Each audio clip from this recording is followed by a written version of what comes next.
তুমি এটা একটু দেখো কি করা যায়, দেখো কমানো যায় কিনা, হয়তো কষ্ট হয়ে যাবে।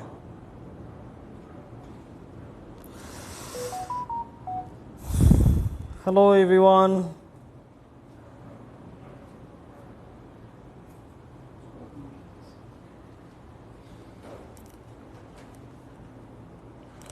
hello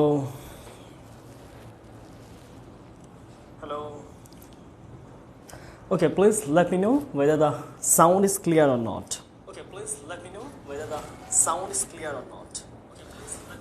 I think the sound is okay.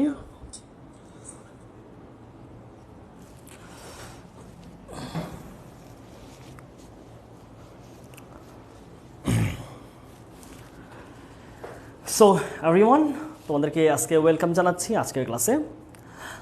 আজকে আমরা রাইট ফর্ম অফ ভার্বের দ্বিতীয় পার্ট নিয়ে আলোচনা করব, এবং আমরা আজকে রাইট ফর্ম অফ ভার্ব সম্বন্ধে তো আলোচনা করবই, সেখানে আমরা ভয়েস রাখবো। আলোচনার একটা খুব গুরুত্বপূর্ণ বা মূল বিষয় হিসেবে আমরা ভয়েসকে রাখবো। পাশাপাশি আমরা শেষ মুহূর্তে কিছু বা ক্লাসের শেষ দিক দিয়ে আমরা কিছু বোর্ড কোয়েশ্চেন সলভ করে চেষ্টা করব বোঝার যে আমরা যা যা ক্লাস করলাম, যা যা পড়লাম, যা যা শিখলাম এই দুই ক্লাসে মিলিয়ে তা আমরা কতটুকু এক্সিকিউট করতে পারছি। কমছে? হ্যাঁ ঠিক আছে, 16তে। Fine, thank you. তাহলে আমাদের আজকে আলোচ্য বিষয় হচ্ছে, আমরা বাকি যে রুলসগুলো আমাদের বাকি আছে সেগুলো শেষ করব। তার মধ্যে একটা গুরুত্বপূর্ণ পার্ট হচ্ছে আমাদের ভয়েস চেঞ্জ। আমরা ভয়েস চেঞ্জটাকে মোটামুটি একটু খুব ভালোভাবে টেস্টফুলি বোঝার চেষ্টা করব। পাশাপাশি আমাদের আলোচ্য বিষয় হবে হচ্ছে শেষের দিক দিয়ে আমরা কিছু বোর্ড কোয়েশ্চেন সলভ করব। সো সবাই একটু জয়েন করে ফেলো এবং তোমার বন্ধুদেরকে মেনশন করো, যেহেতু আজকে একটু অড টাইমে ক্লাস। হ্যাঁ, একজন একটা কমেন্ট করেছে, কমেন্ট আমি একটু পড়ছি। হ্যাঁ, একটা কমেন্ট আমি একটু পড়ছি যে ভাইয়া এখন তো ডেঙ্গুর সময় ডেঙ্গু প্যারাগ্রাফ থেকে আসতে পারে। আমি এই কথাটা বলতাম তোমাদেরকে, ঠিক আছে, তোমাদেরকে বলতাম, অথবা আমি প্যারাগ্রাফটা তোমাদেরকে লিখে দিতাম। আমার জাস্ট এটা 1-2 দিনের মধ্যে মনে হইলো, তোমাদের যখন প্যারাগ্রাফের শিটটা দিলাম, প্র্যাকটিস শিট, তারপরে মনে হয়েছে যে ডেঙ্গুটা তখনও পর্যন্ত আমি যখন প্র্যাকটিস শিটটা দিই তখন কিন্তু ডেঙ্গুটা এত প্রকট হয়নি বাংলাদেশে, কিন্তু এখন ইদানিং এসে কিন্তু এটা খুব প্রকট হয়ে গেছে। সো যেহেতু পরীক্ষাটার অল্প কয়েকদিন পরে, তার মানে এটা এই মুহূর্তে গুরুত্বপূর্ণ। আমার যদি সম্ভব হয় আমি এটা দিব, না হয় তোমার ডেঙ্গু ফিভার এটা কোনো জায়গা থেকে পড়বা, ঠিক আছে। আমি ঘেমে গেছি নাকি? হ্যাঁ, একটু ঘেমে গেছি, সেটা ব্যাপার না। আচ্ছা চলো আমরা শুরু করছি, ঠিক আছে। তাহলে সবাই রেডি তোমরা? হ্যাঁ, খাতা কলম নোট যা যা আছে এবং কোয়েশ্চেনের অ্যান্সার করার জন্য সবাই একটু প্রস্তুত হও। আর আমার সাউন্ডটা ক্লিয়ার, তাই? ওকে, চলো আমরা শুরু করছি। আচ্ছা, আজকের প্রথম আলোচ্য বিষয় আমরা শুরু করব। আমি এই সিরিয়ালটা মেনটেন নাও করতে পারি, আমি আস্তে ধীরে একে একে শুরু করব, যেটা আগে যেটা পরে আসে। চলো আমরা প্রথমে শুরু করি হচ্ছে আমরা ভয়েস চেঞ্জ দিয়ে, ঠিক আছে। আচ্ছা, আজকের ক্লাসটির আমরা প্রথমেই আলোচনা শুরু করছি হচ্ছে ভয়েস চেঞ্জ দিয়ে। চলো, খুবই গুরুত্বপূর্ণ আলোচনা হবে আজকে। আমরা চেষ্টা করবো এটাকে একেবারে গভীরতর জায়গা থেকে ভয়েসকে বোঝার জন্য। ওকে চলো, অনেকদিন পর লাইভ ক্লাস, রাইট।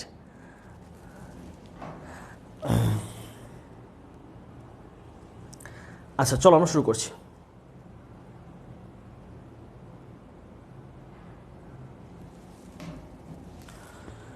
ওকে, আমরা আজকে ভয়েসের একটু মূল আলোচনাটা ভয়েস সম্বন্ধে একটু শুরু করি, ঠিক আছে। আজকে আলোচনাটা হবে হচ্ছে আমার একটু মন মতো পড়াবো আমি, ঠিক আছে। আমি একটু এই স্লাইড টাইট এগুলোর বাইরে গিয়ে আমার মন মতো একটা জিনিসকে আমি বোঝানোর চেষ্টা করবো যে আসলে ভয়েস জিনিসটা কি। আচ্ছা, ধরো আমরা এখানে একটা সাধারণ একটা হিসাব চিন্তা করি। আমরা ধরো আমরা ভয়েস জিনিসটা, আমি প্রথমেই গত ক্লাসেই বলেছি যে ভয়েসটা আমাদের বেশ ইম্পর্ট্যান্ট একটা টপিক। অর্থাৎ ভয়েস জিনিসটা যে শুধু grammar, not like that. Voice is the important part for our speaking. Whenever you are just going to write something, we are going to speak with someone. In terms of speaking or reading or writing, in many aspects, we need to use voice, means passive voice. আচ্ছা, আমরা যে আমাদের লাইফে এত এত বাক্য লিখলাম, এর বেশিরভাগই কিন্তু অ্যাক্টিভ বাক্য। যেমন আমি যদি বলি হাউ আর ইউ, তুমি কেমন আছো, অ্যাক্টিভ। বা হাউ ডিড ইউ গো দেয়ার, তুমি সেখানে কিভাবে গিয়েছো, অ্যাক্টিভ সেন্টেন্স। অথবা যদি বলো যে হি ক্যান হেল্প মি, সে আমাকে সাহায্য করতে পারবে, তাও অ্যাক্টিভ। আচ্ছা, তাহলে অ্যাক্টিভ আর প্যাসিভের একটা বেসিক পার্থক্য আছে, রাইট? আমি এটাতে মূল আলোচনা যাওয়ার আগে বা এটার রুলস অনুযায়ী পড়ানোর আগে আমি একটা মূল আলোচনাটা আনতে চাই। সেটা কি খেয়াল করো, আমি এখানে অ্যাক্টিভ আর প্যাসিভের একটু খুব বেসিক সম্বন্ধে ধারণা আলোচনা করি। আমি জানি না তোমরা অ্যাক্টিভ প্যাসিভকে কীভাবে শিখেছো, তারপর আমি এটাকে একটু বোঝানোর চেষ্টা করি। খেয়াল করো, আমি এখানে কয়েকটা বাক্য লিখে বোঝানোর চেষ্টা করি। চলো, যেমন ধরো আমি একটা বাক্য লিখলাম যে একটা স্টুডেন্টের নাম, ধরো আমি একটা সাধারণ একটা ছেলের নাম ধরি, নাম ধরো হচ্ছে আমিনুল। ওকে, আমিনুল একটা কমেন্ট দেখলাম, আমিনুল স্বাভাবিক, Aminul left a comment. Leave a comment মানে হচ্ছে একটা কমেন্ট করা, তাহলে লেফট আ কমেন্ট পাস্ট টেন্সে দিলাম। অথবা ধরলাম আমিনুল লিভস আ কমেন্ট। একটা বাক্য গেল। 2 নম্বরে আসো, এটা আমাদের সেন্টেন্স নাম্বার 1, এখানে আমাদের সেন্টেন্স নাম্বার 2। ধরো আমি আরও একটা বাক্য লিখলাম যে দে আর স্টাডিং ইংলিশ। আরেকটা বাক্য, দে আর স্টাডিং ইংলিশ। অথবা স্টাডিং শব্দটা যায় না, এর সাথে আমরা লার্নিং দিতে পারি, ঠিক আছে? দে আর লার্নিং ইংলিশ। 2টা বাক্য, আমরা 3টা করে বাক্য আমাদের এক্সপ্লেনেশন আমরা রাখবো। তৃতীয় বাক্যটা খেয়াল করো। তৃতীয় বাক্যটা যদি বলি তো সেটা কি আসছে, ধরো আমি বললাম যে সৈকত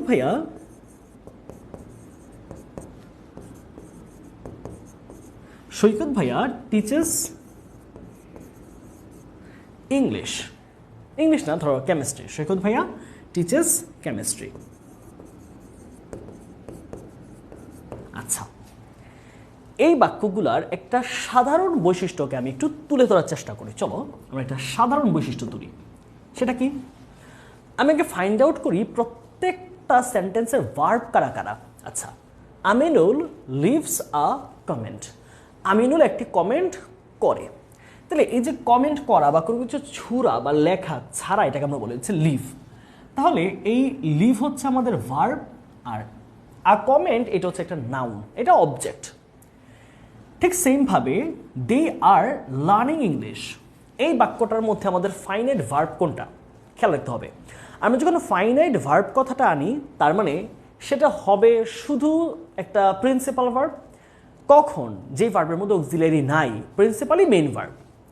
আর যেই ভার্বে অক্সিলিয়ারি এবং প্রিন্সিপাল উভয়ই আছে, সেই বাক্যের মধ্যে অক্সিলিয়ারি প্রিন্সিপাল দুটা মিলে ফাইনাইট ভার্ব হয়। দেখো, এটা কিন্তু শুধু ফাইনাইট না, এই আর এবং লার্নিং বোথ আর কম্বাইন্ডলি কল্ড ফাইনাইট ভার্ব। তাহলে এই যে অংশটা, এটা একটা ফাইনাইট ভার্ব। আচ্ছা, তৃতীয় বাক্যে ফাইনাইট ভার্ব কোনটা তাহলে?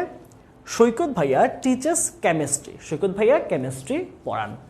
তাহলে কাজ, ভার্ব মানে হচ্ছে কোনো একটা কাজ। যেমন আমিনুল লিভস, আমিনুল একটা কমেন্ট ছাড়ছে। আবার দে আর লার্নিং ইংলিশ, তারা ইংরেজি শিখছে, এই শিখাটা একটা কাজ। আবার সেম, সৈকত ভাইয়া টিচেস কেমিস্ট্রি, সৈকত ভাইয়া কেমিস্ট্রি পড়ান, এই পড়ানোটা হচ্ছে এই বাক্যের মধ্যে আমাদের কাজ। তাহলে এই 3টা ইংলিশ প্রপার সেন্টেন্স। খেয়াল করো তো, এই সেন্টেন্সগুলো আমি পড়েছি, আমি লিখেছি, অনেক সময় তোমরাও পড়েছো, এগুলো অ্যাক্টিভ বাক্য। অ্যাক্টিভ একটা বাক্যের বৈশিষ্ট্য কি, সেইটা আগে আমরা এখানে এক্সপ্লেন করবো। খেয়াল করো, এই যে লিভস ভার্বটা রয়েছে, এই ভার্বটা ঠিক সিমিলারলি আর লার্নিং এই ভার্বটা এবং এই টিচার্স, এই 3টা ভার্বেরই খেয়াল করো, এদের যে সাবজেক্টটা রয়েছে এরা কিন্তু কাজটা করতে পারে। খেয়াল করো, এই যে আমিনুল যে ব্যক্তিটা আমি বললাম, আমিনুল, এই আমিনুলের বৈশিষ্ট্য হচ্ছে আমিনুল কমেন্টটা করতে পারে, ক্ষমতা আছে আমিনুলের। সেটা ক্ষমতা না, সক্ষমতা। ধরো আমিনুল কমেন্টটা লিখতে পারছে, কমেন্টটা ক্লিক করে কমেন্টটা করে দিতে পারছে, তার মানে কাজটা করার সক্ষমতা সাবজেক্টের রয়েছে। তাহলে এইটা আমরা টিক মার্ক দিলাম, সে কাজটা করতে পারে। আচ্ছা, এবার আসো, দে আর লার্নিং ইংলিশ, তারা ইংরেজি শিখছে। তাহলে শিখার কাজটা, এই যে শিখছে, পড়ছে, জানছে, বুঝতেছে, লিখতেছে, এই শিখার কাজটা করার ক্ষমতা দে সাবজেক্টে আছে কিনা? অবশ্যই আছে। তারা মানে মানুষ, তার মানে তাদের সেই সক্ষমতা রয়েছে। তাহলে সেইটা আমরা টিক মার্ক। সৈকত ভাইয়া টিচার্স কেমিস্ট্রি, সৈকত ভাইয়া কেমিস্ট্রি পড়ান। এই বাক্য খেয়াল করো, এই যে পড়ানো ভার্বটা বললাম, এই ভার্বটা বা এই কাজটা কিন্তু সৈকত ভাইয়া করতে পারেন, ওনার সে সক্ষমতা রয়েছেন এই বাক্যের। আমি বলছি না সৈকত ভাইয়াকে প্র্যাকটিক্যালি চিন্তা করো, জাস্ট চিন্তা করো এই জায়গার মধ্যে যে এই বাক্যের যে মানুষটা, মানুষ তো একটা পড়ানোর কাজ করতে পারে, রাইট? তাহলে এই সৈকত ভাইয়া এই সাবজেক্টটা, এইটাও আমাদের একটা অ্যাক্টিভ সাবজেক্ট। কেন অ্যাক্টিভ বলছি? যদি ভার্বের কাজটা সে করার মতো সক্ষমতা রাখে বা করে, that is called active subject. এটা একটা অ্যাক্টিভ কর্মঠ সাবজেক্ট, নিষ্ক্রিয় না, সক্রিয়। আচ্ছা, বাক্যগুলো বাংলায় আমি বলি, তাহলে তোমার জন্য একটু ব্যাপারটা সহজ হবে। ধর আমি লিখলাম কি, আমিনুল লিভস আ কমেন্ট, আমিনুল একটি মন্তব্য করে। আমিনুল একটি মন্তব্য করে। তাহলে এই মন্তব্য করার কাজটি আমিনুল করতে পারছে। 2 নম্বর আসো, দে আর লার্নিং ইংলিশ, তারা ইংরেজি শিখছে। আর লাস্ট বাক্যটা কি, সৈকত ভাইয়া টিচার্স কেমিস্ট্রি, সৈকত ভাইয়া কেমিস্ট্রি পড়ান বা রসায়ন পড়ান। সৈকত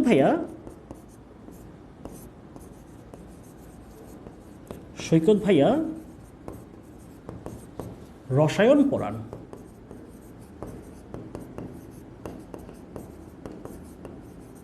ওকে, তাহলে অ্যাক্টিভ বাক্য চেনার একটা সহজ উপায় হচ্ছে, 2টা সহজ উপায়। একটা হচ্ছে আমরা সচরাচর যে বাক্যগুলো টেন্স অনুযায়ী লিখি, অর্থাৎ subject verb object, subject verb object. আমরা যে 12টা টেন্সে যে বাক্যগুলো লিখতে পারি, 12টা tense means indefinite, continuous, perfect, perfect continuous plus modals. এই যে সিম্পল বাক্যগুলো আমরা যেগুলো লিখি, যেগুলো সাবজেক্ট দিয়ে শুরু হয় এবং সাবজেক্টই ভার্বের কাজটা করতে পারে, তাহলে এইটাকে আমরা বলছি অ্যাক্টিভ। বৈশিষ্ট্যটা আমি এখানে উল্লেখ করছি। তাহলে অ্যাক্টিভের বৈশিষ্ট্য কি পেলাম? 1 নম্বর বৈশিষ্ট্য হচ্ছে টেন্স অনুযায়ী বাক্যগুলো ঘটে। অথবা আমরা স্বাভাবিকভাবে লিখতে পারি যে আমরা সচরাচর যে বাক্যগুলো তৈরি করি বা বলি, আমরা সচরাচর যে সকল বাক্য তৈরি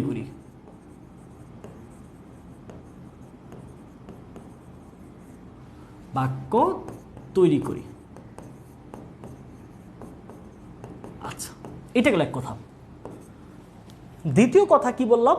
যে বাক্যের ভার্বের কাজটি সাবজেক্টটি করতে পারে। বাক্যের ভার্বের কাজটি মানে ভার্বিত কাজ, আমরা ভার্বের কাজটি লিখলাম, ভার্বের কাজটি সাবজেক্ট করতে পারে।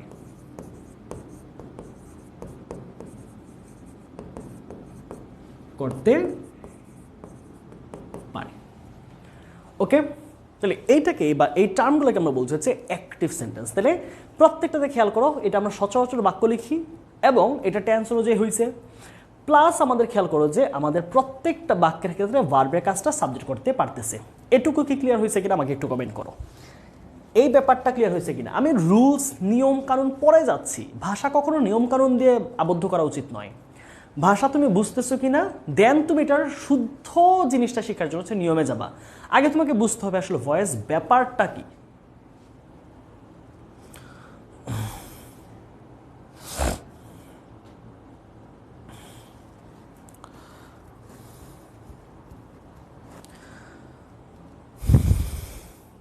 হ্যাঁ, লেখাটা বড় করেন। আমার লেখা একটু ছোট, এটা খুব বেশ একটা ঝামেলা করে না ক্লাসের মধ্যে? আমার লেখা একটু ছোট, হ্যাঁ স্বাভাবিকভাবেই ছোট। আচ্ছা, চেষ্টা করছি আর একটু বড় করে লেখার জন্য। ওকে, আমার মাথায় রাখবো। আচ্ছা, ক্লিয়ার না? আচ্ছা, এখন আসো আমরা আরও একটা উদাহরণ, যে আমরা পেসিভের একটা পেজ দেখি। ঠিক আছে, চলো আমরা পেসিভ সেন্টেন্সের প্যাটার্ন দেখি। ওকে, চলো আমরা একটু পেসিভ নিয়ে আলোচনা করি। এই বাক্যটা একটু মনোযোগ দাও, এই পেজটায় আমরা এই পেজে পেসিভ নিয়ে আলোচনা করব। আচ্ছা, পেসিভের আমি কয়েকটা বাক্য লিখি, তাহলে তোমার বুঝতে সুবিধা হবে। যেমন ধরো আমি একটা বাক্য লিখলাম, দ্য ফোন, অথবা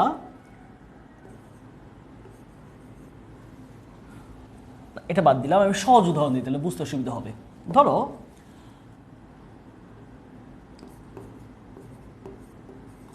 কাচ্চি বিরিয়ানি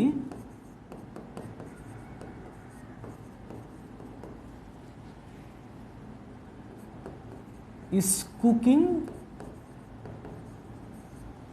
এইটা একটা পার্ট, আবার এটার সাথে আমি অবলিক দিয়ে আরেকটা অর্থ দিলাম, সেটা হচ্ছে ইজ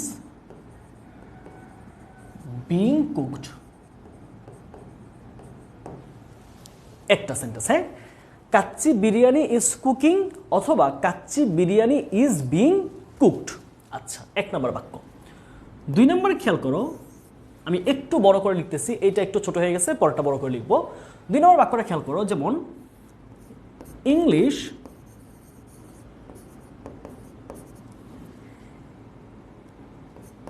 ইজ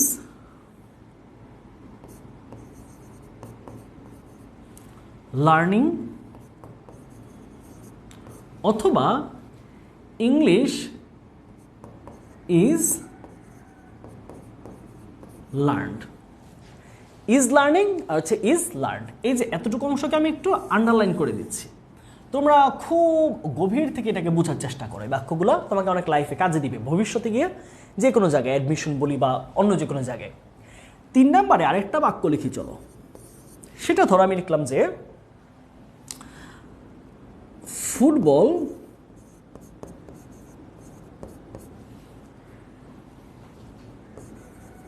হ্যাজ, প্রেজেন্ট পারফেক্টে রাখলাম, হ্যাজ প্লেড অথবা হ্যাজ বিন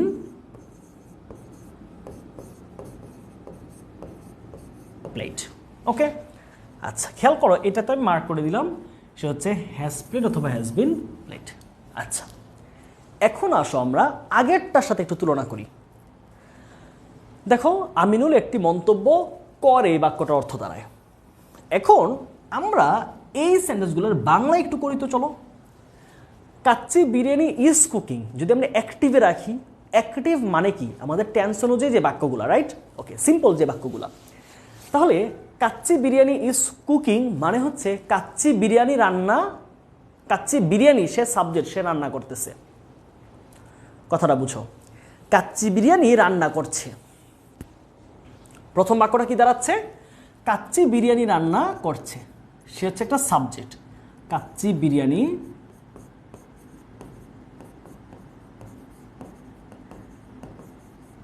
কাচ্চি বিরিয়ানি রান্না করছে, রান্না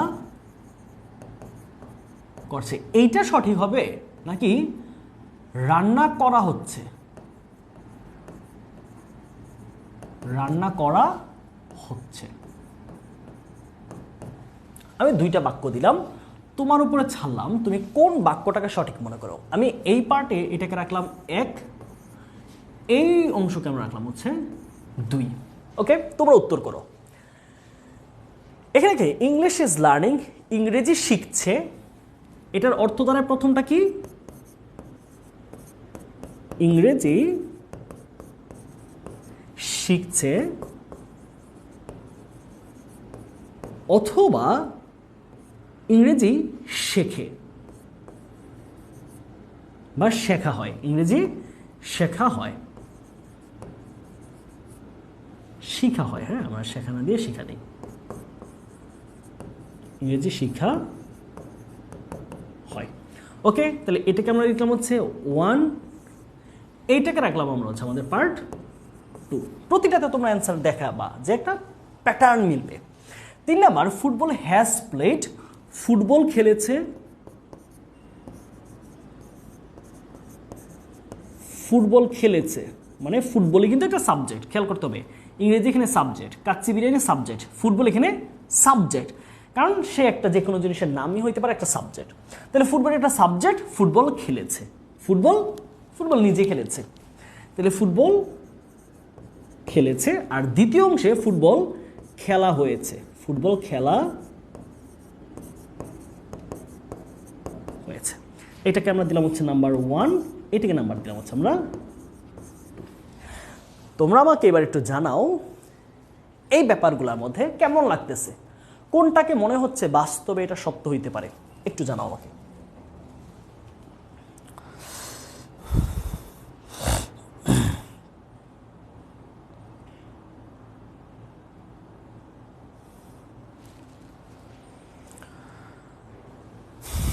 আচ্ছা, মামুন লিখেছে যে রান্না করা হচ্ছে, রাইট, শিখা হয় এবং হচ্ছে লেখা খেলা হয়েছে, রাইট। আচ্ছা, ওকে, সবগুলোই উত্তর হচ্ছে 2। রাদিয়া প্রত্যয় বলেছে, শাহিন রাজও বলেছে, সবগুলো উত্তর হচ্ছে 2। ওকে, রিফাতও বলেছে সবগুলো তো 2, নাফিজা বিভাও বলেছে 2, আতিকাও বলেছে ইংরেজি শেখা হয়। আচ্ছা, এবার আসো আমরা মোটামুটি তোমরা তো ধরতে পারলা যে কখন কিভাবে লিখতে হয়। আচ্ছা, খেয়াল করো, যদি আমি বাক্যটা ধরিয়ে ভেবে কাচ্চি বিরিয়ানি রান্না করছে, তাহলে কেমন হয়ে গেল না ব্যাপারটা? কাচ্চি বিরিয়ানি বাক্যের সাবজেক্ট, কিন্তু ভার্বের কাজটাকে করতে পারতেছে। খুব মজার এবং খুব গুরুত্বপূর্ণ কথাটা হচ্ছে এই জায়গায় ভয়েস। তোমার হোল লাইফে ভয়েস ব্যাপারটাকে আমাদের কাছে অনেক বেশি কনফিউজিং মনে হয়, right? whenever I was a student of 9-10, I was also learning voice like the way many other students would learn. আমি বাকিদের মতো শিখতাম যে সাবজেক্ট ভার্বের V2 এরকম এরকম এরকম করে শিখতাম ব্যাপারটা। কিন্তু বিষয়টা বলার সময় আমরা যখন একটা বাক্য বানাচ্ছি, so how can you make the sentence very naturally and how will the sentence mean? So I would never know the meaning of the sentence of passive. আমি বানাইতে পারতাম, ব্যাপারটা হচ্ছে আমি জানতাম না এটার অর্থটা কেমন দেয়। এখন তুমি যদি অর্থই না জানতে পারো, তাহলে আসলে গ্রামার তো মুখস্থ করে ব্যাপারটা আমার উপর চাপ সৃষ্টি হবে দিনের পর দিন, রাইট? আচ্ছা, তাহলে এইটা কি দাঁড়াচ্ছে? কাচ্চি বিরিয়ানি সে সাবজেক্ট বাক্যের।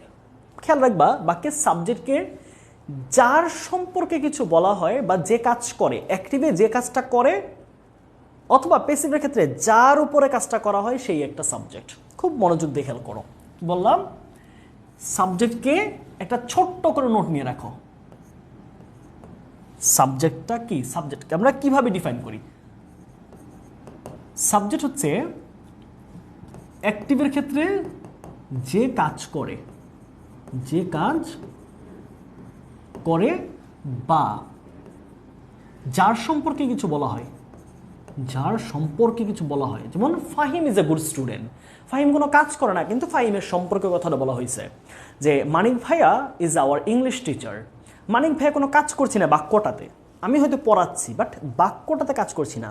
তাহলে মানিক ভাইয়া ইজ আওয়ার ইংলিশ টিচার, এ বাক্যে কাজ না করা সত্ত্বেও কথাটা আমার সম্পর্কে বলা হয়েছে, তাই এই জায়গায় মানিক ভাই হচ্ছে একটা সাবজেক্ট। তাহলে অ্যাক্টিভের ক্ষেত্রে যে কাজ করে বা যার সম্পর্কে কিছু বলা হয় সেটি হচ্ছে একটা সাবজেক্ট, যার সম্পর্কে বলা হয় সে হচ্ছে সাবজেক্ট। আর প্যাসিভে সেটা কি হবে? প্যাসিভের ক্ষেত্রে এটা হবে হচ্ছে যার উপরে কাজটি করা হয়, যার উপরে। এই যে রান্না করার কাজটা কার উপরে করা হয়েছে? বিরিয়ানির উপরে। বিরিয়ানিকে নির্ভর করে কাজটা হয়েছে। বিরিয়ানি না থাকলে রান্না ভরার কোনো প্রশ্নই আসতো না, যদি বিরিয়ানি রান্না প্রশ্নই আসতো। আবার শেখার কাজটা কার উপর নির্ভর করা হয়েছে? ইংরেজির উপর নির্ভর করে। আবার খেলাটা কার উপর নির্ভর করা হয়েছে? ফুটবলের উপর নির্ভর করে হয়েছে কাজটা। তাহলে প্যাসিভ সেন্টেন্সে যার উপরে কাজটি করা হয়, যার উপর কাজটি করা হয়, ওকে। আচ্ছা, তাহলে এই প্রত্যেকটা ক্ষেত্রে খেয়াল করো, ইজ কুকিং একটা ফাইনাইট ভার্ব হওয়া সত্ত্বেও সাবজেক্টটা কাজ করতে পারছে না। তাহলে ভার্বের কাজ যদি সাবজেক্ট করতে না পারে, তখন আমরা বানাবো হচ্ছে প্যাসিভ সেন্টেন্স। শেষ, এই লাস্ট আমাদের আলোচনা। আমরা অ্যাক্টিভ প্যাসিভের বেসিক নিয়ে আলোচনা কিন্তু আমরা এখানে শেষ করতে যাচ্ছি। সেটা কি বললাম? প্যাসিভকে আমরা কিভাবে ডিফাইন করব? প্যাসিভকে আমরা ডিফাইন করার একটা সূত্র হচ্ছে সেটা কি বলতো? সেটা হচ্ছে যদি ভার্বের কাজটি সাবজেক্ট করতে না পারে, ঠিক আছে? অর্থাৎ কাজটা অন্য কেউ করছে, কাচ্চি বিরিয়ানি রান্না করে নাই, এটা আমার আম্মু রান্না করছে। আবার ইংরেজি কিন্তু নিজে নিজে শিখে না, অন্য কেউ ইংরেজিটা শিখে। আবার ফুটবল কিন্তু নিজে নিজে খেলে না, স্টুডেন্টরা, ছাত্ররা, খেলোয়াড়রা ফুটবলটা খেলে। তার মানে এখানে প্রত্যেকটা কাজ দেখো, সাবজেক্ট কাচ্চি বিরিয়ানি কিন্তু সে কাজটা করে না, কাজ করে আমার আম্মু। আবার ইংলিশ সে সাবজেক্ট, কিন্তু সে শিখে না, শিখতেছে স্টুডেন্টরা। আবার ফুটবল নিজে সাবজেক্ট এই বাক্যের, কিন্তু সে কাজটা করে না, ফুটবলটা খেলে ছাত্ররা। এদের কথা। এখন প্রশ্নটা হচ্ছে এই জায়গায়, যে কাজটা করে তার কথা বাক্যে উল্লেখ থাকতেও পারে, নাও থাকতে পারে। থাকলে আমরা কি করি? Kacchi biryani is being cooked by my mother, আমার মায়ের দ্বারা, ওইটা লিখে দিতে পারি, অথবা না লিখলেও প্যারা নাই। যদি তুমি ডিফাইন করে দিতে পারো যে কাচ্চি বিরিয়ানিটা কার দ্বারা রান্না হচ্ছে, তাহলে তুমি দিবা বাই, আদারওয়াইজ প্রয়োজন নাই, তাও একটা প্যাসিভ সেন্টেন্স সঠিক হয়ে যাচ্ছে। ওকে, তাহলে কি বললাম? প্যাসিভের ক্ষেত্রে ভার্বের বাক্যের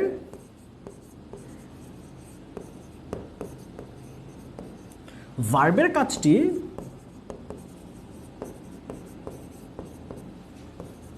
যদি সাবজেক্ট করতে না পারে,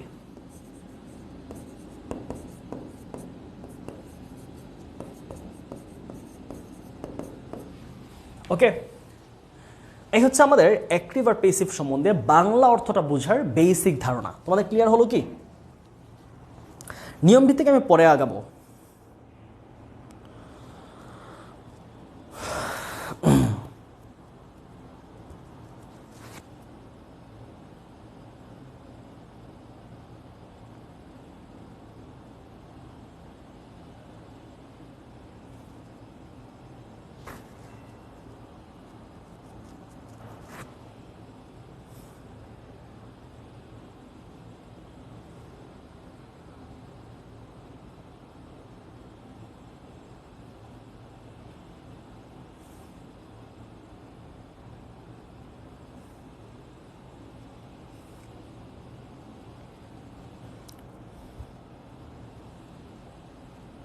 লাইভ আটকে যাচ্ছে না? টপিকটা ক্লিয়ার হয়েছে কিনা এটা বলো। এটা যদিও থাকবে ক্লাসটা, আমার এখানে তো প্রবলেম হচ্ছে না, ইন্টারনেট একটু প্রবলেম হতে পারে, ইন্টারনেটটা একটু বাট তোমাদের আমি যা বোঝানোর চেষ্টা করলাম সেই কনসেপ্টটা ক্লিয়ার কিনা তোমাদের মধ্যে।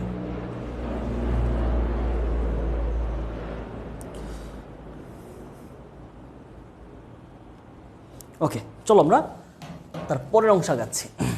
তাহলে এই হচ্ছে আমাদের অ্যাক্টিভ প্যাসিভের ব্যাপার স্যাপার। আমরা এবার কোনটার জন্য কি নিয়ম, ইনডিফিনিটে কি নিয়ম, কন্টিনিউয়াসে কি নিয়ম, পারফেক্টে কি নিয়ম, এগুলো আমরা সিম্পল জিনিস বাক্যের মধ্যে আমরা এটা খেয়াল করব। চলো, জাস্ট একটা কথায় মাথায় রাখবা, সহজ কথা, সেটা হচ্ছে অ্যাক্টিভের ক্ষেত্রে সাবজেক্টটা কাজ করবে, এটা খেয়াল করে নিবা। অর্থাৎ সাবজেক্টটা কাজ করতে পারে এইরকম বাক্যেই অ্যাক্টিভ হবে। আর যে ক্ষেত্রে সাবজেক্টটা যার কথা বলা হচ্ছে সে যদি কাজটা না করে, অন্য কেউ করে, তাহলে সেটা প্যাসিভ। আচ্ছা, আমি এখানে 2টা বা 3টা বাক্য লিখছি, তোমরা বলবা কোনটা অ্যাক্টিভে উত্তর হবে বা বাক্যটা অ্যাক্টিভ হবে, কোনটা প্যাসিভে হবে, এটুকু তোমাদের কাজ। চলো আমি 3টা বাক্য লিখি এখানে, ঠিক আছে? আমি 3টা বাক্য দিচ্ছি, 3টা বা 4টা বাক্য দিব। তোমাদের কাজ হচ্ছে একমাত্র এটাই লিখবা, 1 নাম্বারটা অ্যাক্টিভে লেখা যাবে, 2 নাম্বারটা প্যাসিভে লেখা যাবে, 3 নাম্বারটা এরকম করে তোমার উত্তরটা দিবা। জাস্ট বাক্য বানাইতে হবে না তোমাকে, এত কঠিন কাজে যাচ্ছি না আমরা, সেটা শিখাবো। এখন জাস্ট এতটুকু বলো তুমি টপিকটা বুঝছো কিনা। 1 নম্বর বাক্যটা হচ্ছে আমি বাংলা লিখবো। হ্যাঁ,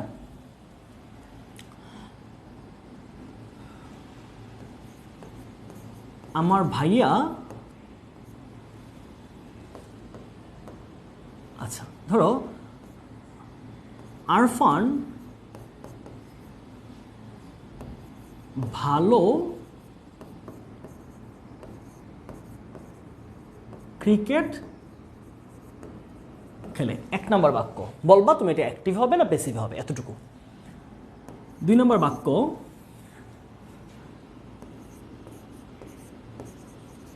তাকে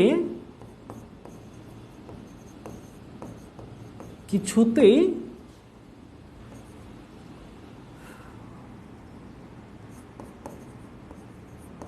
বোঝানো যায় না, তাকে কিছুতেই বোঝানো যায় না। 3 নাম্বার।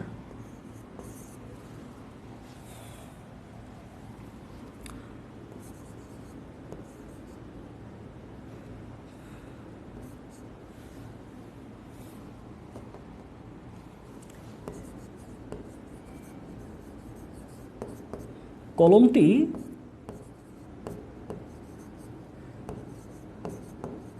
কেনা হবে? কলমটি এখানে লিখলাম হচ্ছে কখন কলমটি কেনা হবে।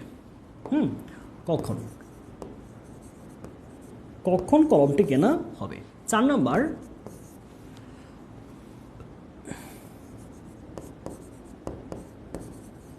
ফারুক মালয়েশিয়া অবস্থান করে। মালয়েশিয়া অবস্থান করছে।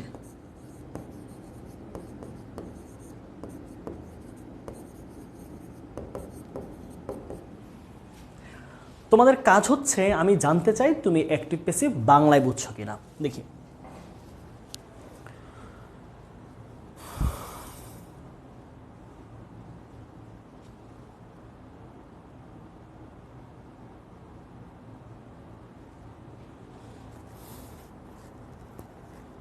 আচ্ছা, 4টা উত্তর একসাথে দিলে আমার জন্য দেখতে সুবিধা হবে। মায়রা জান্নাত উত্তর দিয়েছে 1 number active, 2 passive, 3 passive, 4 active. Okay, তার মানে মায়ের উত্তরটা কি আসলো? Active passive passive active. Okay, দেখি এই প্যাটার্নটা অ্যাক্টিভ অ্যাক্টিভ। নিশা বলেছে active active passive active. Okay, নিশারটাও শুনলাম। হুমায়রা তুলি বলেছে active active passive active. Okay, আচ্ছা ঠিক আছে। শাহিন রাজা বলেছে active active passive active. Okay, আমি এবার উত্তর দিচ্ছি। হ্যাঁ, রিফাতেরটা উত্তর দেখেছি। রিফাত বলেছে যে আচ্ছা, লুনা বলেছে অ্যাক্টিভ প্যাসিভ প্যাসিভ অ্যাক্টিভ। চলো এবার একটু তোমরা উত্তরটা মিলিয়ে নাও, তোমরা কারা কারা প্যাসিভ বা প্যাটার্নটা বুঝতে পেরেছো। খেয়াল করো, আমি একটু লিখে দিচ্ছি কোনটা কি। আরফান ভালো ক্রিকেট খেলে, তার মানে খেলার কাজটা আরফান করতে পারে। তাহলে আরফান যদি খেলার কাজটা করতে পারে, খেলাটা করতে পারে, তাহলে সে একটা সাবজেক্ট অ্যাক্টিভ। তাহলে এটা একটা অ্যাক্টিভ ভয়েস, আমি এটাকে এ দিলাম। ওকে, তাকে কিছুতেই বোঝানো যায় না, সাবজেক্ট তাকে মানে সে। তাহলে সে কাউকে বোঝাচ্ছে নাকি তাকে অন্য কেউ বোঝাচ্ছে, ব্যাপারটা কিন্তু এই জায়গায় ধরতে হবে। এখানে সাবজেক্টটা যদি মানুষ, কিন্তু সে তো বুঝতেছে না, বোঝানোর কাজটা করতেছে অন্যজন, যে এখানে উল্লেখ নাই। তাকে বোঝানো যায় না মানে সে কাজ করে না, করতেছে অন্য কেউ। যেমন বললাম যে তোমাকে ইংরেজি শেখানো যায় না, তার মানে সে কিন্তু কাজ করছে না, শেখাচ্ছি আমি। তাহলে সে হচ্ছে এখানে একটা প্যাসিভ সাবজেক্ট। তাহলে এটা হচ্ছে কি আমাদের প্যাসিভ। আচ্ছা, কখন কলমটি কেনা হবে? কেনা হবে, হ্যাঁ, বাক্যটা একটু আমার বানানে ভুল হয়েছে, একটু খেয়াল করো, কেনা হবে। ওকে, আচ্ছা, তাহলে কলম তো নিজে নিজে কিনবে না, রাইট? এই কেনার কাজ কলম করতে পারে না, তাই সেটাও একটা প্যাসিভ। ফারুক মালয়েশিয়া অবস্থান করছে, তাহলে অবস্থান করার কাজটা এটা তো ফারুক নিজে করতে পারে, সে একটু মানুষ, তাহলে এটা একটা অ্যাক্টিভ। তাহলে খেয়াল করো তোমাদের কার কার এই প্যাটার্নটা মিলেছে। তাহলে কি পেলাম? Active passive passive active, APP, এই হচ্ছে আমাদের প্যাটার্ন। ঠিক আছে, এটা হচ্ছে আমাদের উত্তর। ওকে, চলো আমরা এবার আমাদের আলোচনায় আসি। চলো আজকের ক্লাসের টপিক আমরা শুরু করছি। আচ্ছা, চলো আমরা এখান থেকে শুরু করি। এবার আসো আমরা একটু, এইখানে ইনডেফিনিট টেন্স আছে, মানে প্যাসিভের ইনডেফিনিট, ইনডেফিনিটের প্যাসিভের নিয়মটা বা স্ট্রাকচারটা একটু লিখে ফেলো, তোমরা খেয়াল করো। তার মানে আমরা ইনডেফিনিট টেন্স পড়েছি আমাদের বেসিক ইংলিশ, সেটা হচ্ছে কি যখন কোনো কাজ স্বভাবত হয়, সাধারণভাবে ঘটে, এটাকে আমরা বলি হচ্ছে ইনডেফিনিট টেন্স। তাহলে ইনডেফিনিট পাস্ট প্রেজেন্ট ফিউচারে কিভাবে প্যাসিভ করবো সেই প্যাটার্নটা একটু খেয়াল করো। আমরা প্যাটার্নটা এখানে লিখছি, ঠিক আছে? আমরা এখানে লিখবো হচ্ছে পাস্ট, এখানে লিখবো প্রেজেন্ট, এখানে আমরা লিখবো হচ্ছে ফিউচার। হ্যাঁ, এটা কিভাবে মেনটেন করব? কনটেক্সট, পুরো মানে প্যাসেজটা কোন কনটেক্সটে লেখা হয়েছে। যদি পাস্ট হয় তাহলে পাস্টের প্যাসিভ করব, প্রেজেন্টের যদি রিকোয়ার করে তাহলে প্রেজেন্টের প্যাসিভ করব, ফিউচার করলে ফিউচার প্যাসিভ করব। তাহলে পাস্টের প্যাসিভের নিয়মটা কি? ওয়াজ অথবা ওয়ার, সাথে কি আমরা ভার্বের সাথে আইএনজি দিব? না, ভার্বের সাথে আইএনজি হলে সেটা অ্যাক্টিভের কন্টিনিউয়াস, কিন্তু এটা প্যাসিভ। তাহলে প্যাসিভের ইনডিফিনিট কি? ওয়াজ ওয়ার প্লাস V3, মানে ভার্বের পাস্ট পার্টিসিপল ফরম্যাট, মানে V3। প্রেজেন্টে কি হচ্ছে আমাদের এই ক্ষেত্রে? Am, is, are plus V3। Future ক্ষেত্রে সেটা হবে হচ্ছে শ্যাল বি অথবা উইল বি প্লাস V3। এই তিনটা হচ্ছে আমাদের মূল প্যাটার্ন আমাদের পেসিভের জন্য। এই তিনটা হচ্ছে কি আমাদের পেসিভের কিসের পেসিভ ইনডেফিনিট, মাথায় রাখতে হবে পেসিভের ইনডেফিনিট। তাহলে দ্য ওয়ার্ক ওয়াজ ডান, কাজটা করা হয়েছে, দ্য ওয়ার্কস ওয়ার ডান, কাজগুলো করা হয়েছিল, দ্য ওয়ার্ক ইজ ডান, কাজটি করা হয়, দ্য ওয়ার্কস আর ডান, কাজগুলো করা হয়, the work will be done, কাজটি করা হবে। কাজটি নিজে করবে না, কাজটি করা হবে। তাহলে এইখানে একটু খেয়াল করো তো, it regard as a sheer wastage of time, এটাকে সময়ের একটা বড় ধরনের অপচয় হিসেবে এটা বিবেচনা করে নাকি এইটাকে বিবেচনা করা হয়? ধরো আমরা ফেসবুক চালাই সারাদিন, এখন আমি বলবো যে এই ফেসবুক চালানোটা নিজে নিজে মনে করে সময়ের অপচয়, নাকি এইটাকে আমরা মনে করি বা মনে করা হয় সময়ের অপচয় হিসেবে? দেখি তোমরা একটু অ্যান্সার করো। সবাই একটু প্রথম কোয়েশ্চেনটা অ্যান্সার করে দেখি কি হইতে পারে। হ্যাঁ, শ্যাল এন্ড উইলের সাথে বি কেন? ওই যে আমি বললাম, তোমরা খেয়াল রাখবা যে তোমরা যখন ইনডেফিনিটের পেসিভ করতেছো তখন তোমাদের কন্টিনিউয়াস অক্সিলারি করা লাগবে, এটা একটু মাথায় রাখবা। হ্যাঁ, ইনডেফিনিটের পেসিভে অক্সিলারি নিতে হবে হচ্ছে আমাদের কন্টিনিউয়াসগুলো। তাহলে দেখো ইনডেফিনিটে আমাদের কি কোনো ভার্ব বসে না, কিন্তু নিয়েছি কোনটা? Past continuous was were. সেমভাবে প্রেজেন্টে এম ইজ আর, ফিউচারে শ্যাল বি উইল বি। আচ্ছা, অ্যাক্টিভ প্যাসিভ গোলায় যায় ভাইয়া, আরও ক্লিয়ার, আরও সময় দিতে হবে। অ্যাক্টিভ প্যাসিভ তো আসলে এত দ্রুত হয়ে যাবে না। আচ্ছা, সময় লাগবে, একটু সময় দাও নিজেকে আরও। আমি চেষ্টা করেছি ফুল কনসেপ্ট ক্লিয়ার করার জন্য, তোমরা এবার একটু নিজের একটু চেষ্টা করো। আচ্ছা, এবার এটাকে একটু অ্যান্সার করার চেষ্টা করতে দেখি। আমরা যদি অ্যাক্টিভে লিখি তাহলে এটা অ্যান্সার দাঁড়ায় ইট রিগার্ডস। দুইটা উত্তর হতে পারে, ইট রিগার্ডস। আবার আরেকটা উত্তর হতে পারে যদি আমরা এই ইটের সাথে কি যায়, প্রেজেন্ট টেন্সে। এটা সত্য কথা যে সময়কে বিবেচনা করা হয়, মানে এই ফেসবুক চালানোকে বিবেচনা করা হয় প্রেজেন্ট টেন্সে, তাই না? আচ্ছা, তাহলে কি হইতে পারে? It is regarded, is regarded. তাহলে কোনটা উত্তর হবে? এটা বিবেচনা করে সময়ের অপচয় হিসেবে, নাকি এইটাকে বিবেচনা করা হয় সময়ের অপচয় হিসেবে? রাইট, এই তো ইট ওয়াজ রিগার্ডেডকে আমরা একটু অ্যাভয়েড করে চলছি, কারণ এটা হচ্ছে আমাদের ওই কনটেক্সটে প্রেজেন্টে ছিল, ঠিক আছে? লুনা উত্তর এইটা কিন্তু ওয়াজে হবে যদি আমরা কথাটা যদি পাস্টে থাকে, কিন্তু এটা কনটেক্সটটা যেহেতু একদম বোর্ড কোয়েশ্চেন থেকে নেওয়া হয়েছে, বোর্ড কোয়েশ্চেন এটা আসলে প্রেজেন্টে ছিল, ঠিক আছে?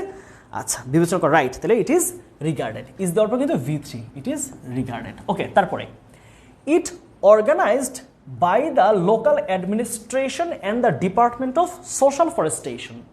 তাহলে ইহা মানে একটা অনুষ্ঠান, ধরো ইহা একটা অনুষ্ঠান, তাহলে এটাকে আয়োজন করা হয় স্থানীয় প্রশাসন এবং কি আমাদের সামাজিক বনায়ন ডিপার্টমেন্টের অনুসারে, নাকি এইটা নিজে নিজেই আয়োজন করছে? একটা অনুষ্ঠান সে কি নিজে নিজে আয়োজন করে, নাকি এটাকে আয়োজন করা হয় বা হয়েছিল? অতীতের ঘটনা যদিও এটা ওই প্যাসেজ অনুযায়ী অতীতের ঘটনা ছিল। তাহলে কী হবে অ্যান্সারটা? এটা তোমরা একটু অ্যান্সার জানাবা। পরেরটা, ইনফ্যাক্ট প্রকৃতপক্ষে 3 নাম্বার, ক্রিকেট প্রেজেন্টে দিলে কলস দ্য জেন্টলম্যানস গেম, ক্রিকেট বলে, ক্রিকেট নিজে বলে ভদ্র মানুষের খেলা। আর যদি পেসিভ করি তাহলে অর্থ দাঁড়ায় ক্রিকেটকে বলা হয় ভদ্র মানুষের খেলা। তাহলে এই কলের কাজটা ক্রিকেট করতে পারে কিনা, এই আয়োজন করার কাজটা অনুষ্ঠান করতে পারে কিনা, এই দুটো অ্যান্সার তোমরা একটু আমাকে কমেন্টে জানাও দেখি তোমরা কতটুকু বুঝতে পারলাম। রাইট, আমাদেরকে মামুন বলেছে না, আয়োজন করা হয়েছিল।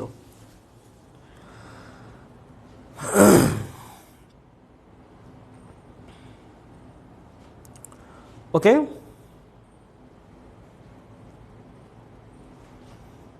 রাইট। তাহলে এটা আমরা পাস্টে ধরবো, এটা পাস্টে ধরে করবো। যদি তোমরা প্রেজেন্টে করো তাহলে একটা সেন্টেন্স হিসেবে ঠিক আছে, বাট এটা অতীতের ঘটনা বলেছিলাম, আমি তো হিন্টস দিয়ে দিয়েছি এই কাজটা করা হয়েছে। তাহলে যে আমাদের স্থানীয় প্রশাসন এবং সামাজিক বনায়ন ডিপার্টমেন্ট বা বিভাগ এর একসাথে এই অনুষ্ঠানটাকে আয়োজন করা হয়েছিল অতীতে। ইনফ্যাক্ট ক্রিকেট, এটা কিন্তু চিরন্তন সত্য কথা যে ক্রিকেটকে বলা হয়ে থাকে ভদ্র মানুষের খেলা। তাহলে কি পাচ্ছি আমরা ভাইয়া? সিনোনিম অ্যান্টোনিম নিয়ে অনেক ভয়ে আছি। এত ভয় কিসেন? হ্যাঁ, বাকি আছে তো এর পরের ক্লাসে, কালকের ক্লাসে তো মানে নেক্সট যে ক্লাস রেডি তো সিনোনিম অ্যান্টোনিমের উপরে সে সব ভয় কেটে যাবে একটা ক্লাসেই। আচ্ছা, তাহলে আমরা পেলাম কি, এটা যেহেতু চিরন্তন সত্য কথা একটা, তাহলে সত্য কথা ইনডেফিনিট হবে, তাহলে ক্রিকেট ইজ কল্ড, রাইট। তাহলে প্রেজেন্টে এম ইজ আর, তাহলে ইজ দিলাম, ক্রিকেট যেহেতু থার্ড পারসন সিঙ্গুলার, আর ভার্বের V3 কল, কল্ড, কল্ড। তাহলে কি পাচ্ছি আমরা, in fact cricket is called the gentleman's game, ক্রিকেটকে বলা হয় একটা ভদ্র মানুষের খেলা। আর এখানে কি পাচ্ছে, এটা অতীতের ঘটনা যেহেতু, it was organized, it was organized, okay, it was organized by the local administration and the Department of Social Forestation, okay। তাহলে এই ব্যাপারটা কি ক্লিয়ার হলো, আশা করছি এই ব্যাপারটা তোমাদের ক্লিয়ার হয়ে গেছে। চলো আমরা তারপরে যাই একটু। এখন আসো আমরা প্যাসিভেরই আরেকটা দুইটা প্যাটার্ন, একটা হচ্ছে আমাদের কন্টিনিউয়াস এবং মোডাল ভার্ব, কোনটার ক্ষেত্রে কি হবে আমি সেটা কিছু নিয়মগুলো লিখে দিচ্ছি, খেয়াল করো। কন্টিনিউয়াসগুলো একটু তোমরা নোট করো সবাই, কন্টিনিউয়াস। আচ্ছা, যেমন ধরো কন্টিনিউয়াসের একটু বাংলা জিনিসটা আমি তোমাদেরকে ক্লিয়ার করি, হ্যাঁ, জিনিসটা রাখবো না, মুছে ফেলবো, জাস্ট একটু তোমাকে একটু লিখে উদাহরণটা দেখাই। যেমন ধরো এক নম্বর একটা বাক্য লিখলাম, তোমরা বলবা দুইটা বাক্যের মধ্যে কোনটা অ্যাক্টিভ কোনটা প্যাসিভ। আচ্ছা, এটাকে একটু আলোচনার বিষয় আছে, হ্যাঁ, চলো আমি একটু আলোচনা করি। ধরো ভাই একটা বাক্য লিখলাম এক নম্বরে যে Fahad is cutting a tree, Fahad is cutting a tree, এটা একটা বাক্য। আর দুই নম্বর একটা বাক্য লিখলাম হচ্ছে a tree is being cut, বলো তো কোনটা অ্যাক্টিভ আর কোনটা প্যাসিভে। আমি বারবারই গুরুত্ব দেই, তুমি নিয়ম অনেক পড়ো, দেখো আমি আমার লাইফে আমি একটা সময় স্ট্রাগল করেছি ইংলিশ নিয়ে, টু বি ভেরি অনেস্ট, তোমাদের সাথে একদিন শেয়ার করেছিলাম। আমি ক্লাস 5-এ যখন পড়ি তখন আমি কিন্তু ইংলিশ অলমোস্ট ফেল করে আমার ইংলিশ মানে 5-এর ক্যারিয়ার আমি শেষ করেছি, মানে 5-এ আমি 33 পেয়ে PSC পাস করেছি ওই সময়টাতে। কিন্তু একটা সময় গিয়ে আমি বুঝতে পারলাম যে ইংরেজি যে আমরা শিখি, এই যে নিয়ম আমাদের ভিতরে ঢুকিয়ে দিয়েছে, এই ব্যাপারটা আসলে একটা প্যারালাইজড সিস্টেম। আমরা অর্থ বুঝতেছি না, বাংলা বুঝতেছি না, লিসনিং করতেছি না, স্পিকিং করতেছি না, কিছু লিখতেছি না, we are not going to find out the meaning, we are just memorising the rules. এটা যে কত বড় একটা বাজে জিনিস, এটা তুমি টিচিংয়ে না আসলে বা তুমি কখনো এই ব্যাপারগুলো না পড়াইলে বুঝবা না যে ইংলিশটা আসলে শেখা প্রয়োজন ছিল কি। আমি বারবার বলছি তুমি আসলে রুলে পড়ে যাও, এই ব্যাপারটা বাংলায় তুমি ক্লিয়ার করে এটা খেয়াল করো। কি বলেছে, Fahad is cutting a tree, অর্থ কি দাঁড়ায়, ফাহাদ একটি গাছ কাটছে, অর্থটা বুঝো। এটার বাংলা কি দাঁড়ালো অর্থটা, আমি কিছু কথা কিন্তু মাঝে মাঝে বলি, হ্যাঁ, আমার সম্বন্ধে কিছু কিছু কথা বলি, তোমরা মাথায় রাখার চেষ্টা করবা। সো আমি কিন্তু একটা সময়ে ওই যে বললাম না, নিজের গল্প আসলে নিজে বলা উচিত না, আমি 5-এ হচ্ছে ঠিক 33 পেয়েছিলাম, একদম গুণে, তার মানে আমি আসলে পাশ করি নাই, টিচাররা পাশ করিয়ে দিয়েছেন। সো পরে বুঝতে পেরেছি যে আসলে ইংলিশ পড়ার মজাটা অন্য জায়গায়। ইংলিশ পড়ার মজা ওই যে তোমরা এত ভয় পাও সিনোনিম অ্যান্টোনিম কী করবো ভাইয়া, পাংচুয়েশনে কী করবো ভাইয়া, ভয়েসে কী করবো ভাইয়া, বেসিক ইংলিশ পাই না ভাইয়া, সব কিছুই সহজ হইতো যদি এটাকে ফিল করে পড়া যেত খুব মজা করে সহজ থেকে। এই বাক্যটা বুঝো, Fahad is cutting a tree, এই বাক্যটার বাংলা কি দাঁড়ালো, এটার বাংলা অর্থ হচ্ছে ফাহাদ একটি গাছ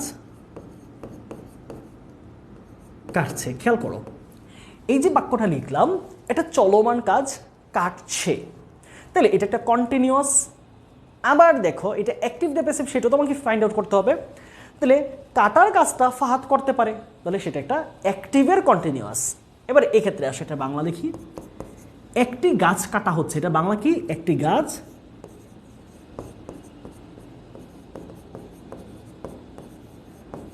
কাটা হচ্ছে। খেয়াল করো এইটাও চলমান, একটা গাছ কাটা হইতেছে, চিরানো হচ্ছে, চলমান কাজ। এইটাও কন্টিনিউয়াস, এটাও কন্টিনিউয়াস, মিলে গেল। কিন্তু এক্ষেত্রে খেয়াল করো তো, এটা সাবজেক্ট ছিল ফাহাদ, সে এই কাজ করার এই যে পার্টটি, এই যে কাটিংয়ের কাজটি সে করতে পারছে, কিন্তু এই যে ট্রি গাছটি সে তো কাটার কাজটা করতে পারে না, কাজ তো নিচে কি নিচে কাটে না। তাহলে খেয়াল করো, এটাও কন্টিনিউয়াস, এটা কন্টিনিউয়াস, তবে এটাতে ফাহাদ কাজ করতে পারে বলে এটা কন্টিনিউয়াসের অ্যাক্টিভ, এটা কন্টিনিউয়াসের প্যাসিভ। বুঝে গেল ব্যাপারটা? এবার আসো তাহলে আমরা খেয়াল করি কন্টিনিউয়াসের স্ট্রাকচারটা আমরা কিভাবে গঠন করবো এটা সঠিক বাক্য লেখার জন্য। খেয়াল করো, স্ট্রাকচারটা হচ্ছে পাস্ট, প্রেজেন্ট, ফিউচার তিনটাকে আমি আলাদা আলাদা লিখছি। Past, present, future. পাস্টের জন্য আমরা অক্সিলারি ভার্ব নিব হচ্ছে ওয়াজ, বিং অথবা ওয়ার, বিং প্লাস V3। খেয়াল করো, ওয়াজ বিং অথবা were being. Was being singular সাবজেক্টের সাথে, ওয়ার বিং প্লুরাল সাবজেক্টের সাথে। অবশ্যই প্যাসিভের জন্য V3 রাখতে হবে। প্রেজেন্টে সেটা কি দাঁড়াচ্ছে? এম বিং অথবা ইজ বিং অথবা আর বিং প্লাস V3, যে কোনো একটা। সাবজেক্ট যদি আই হয় তাহলে এম বিং, সিঙ্গুলার হলে অন্য subject singular, is being, plural হলে আর বিং। অবশ্যই প্যাসিভ থাকলে আমাদের V3 করতে হবেই। আর ফিউচার সেটা কি হয়? Shall be being, shall be being অথবা will be being plus V3। এই ব্যাপারটাকে তোমরা একটু নোট ডাউন করে ফেলো, তাহলে তোমাদের যে কোনো সময়ে খাতাটা খুলে যেন একটু দেখলেই উত্তরটা হয়ে যায়। বুঝা গেছে? তাহলে এইটা গেল হচ্ছে আমাদের কি, এইটা হচ্ছে আমাদের কন্টিনিউয়াসের প্যাসিভ। এখন ব্যাপার হচ্ছে মোডালও তো আছে, রাইট? মোডালের প্যাসিভটা একটু খেয়াল করো, সহজ। মোডালের ক্ষেত্রে কি হবে? মোডালের ক্ষেত্রে যেটা করবা, modal plus be plus V3। তাহলে কি দাঁড়াইলো? ক্যান থাকলে প্যাসিভ হয়ে যাবে ক্যান বি ডান, মে থাকলে মে বি ডান, মাস্ট থাকলে মাস্ট বি ডান, শ্যাল থাকলে শ্যাল বি ডান, উইল থাকলে will be done, have to থাকলে হ্যাভ টু বি ডান। ওকে, আচ্ছা।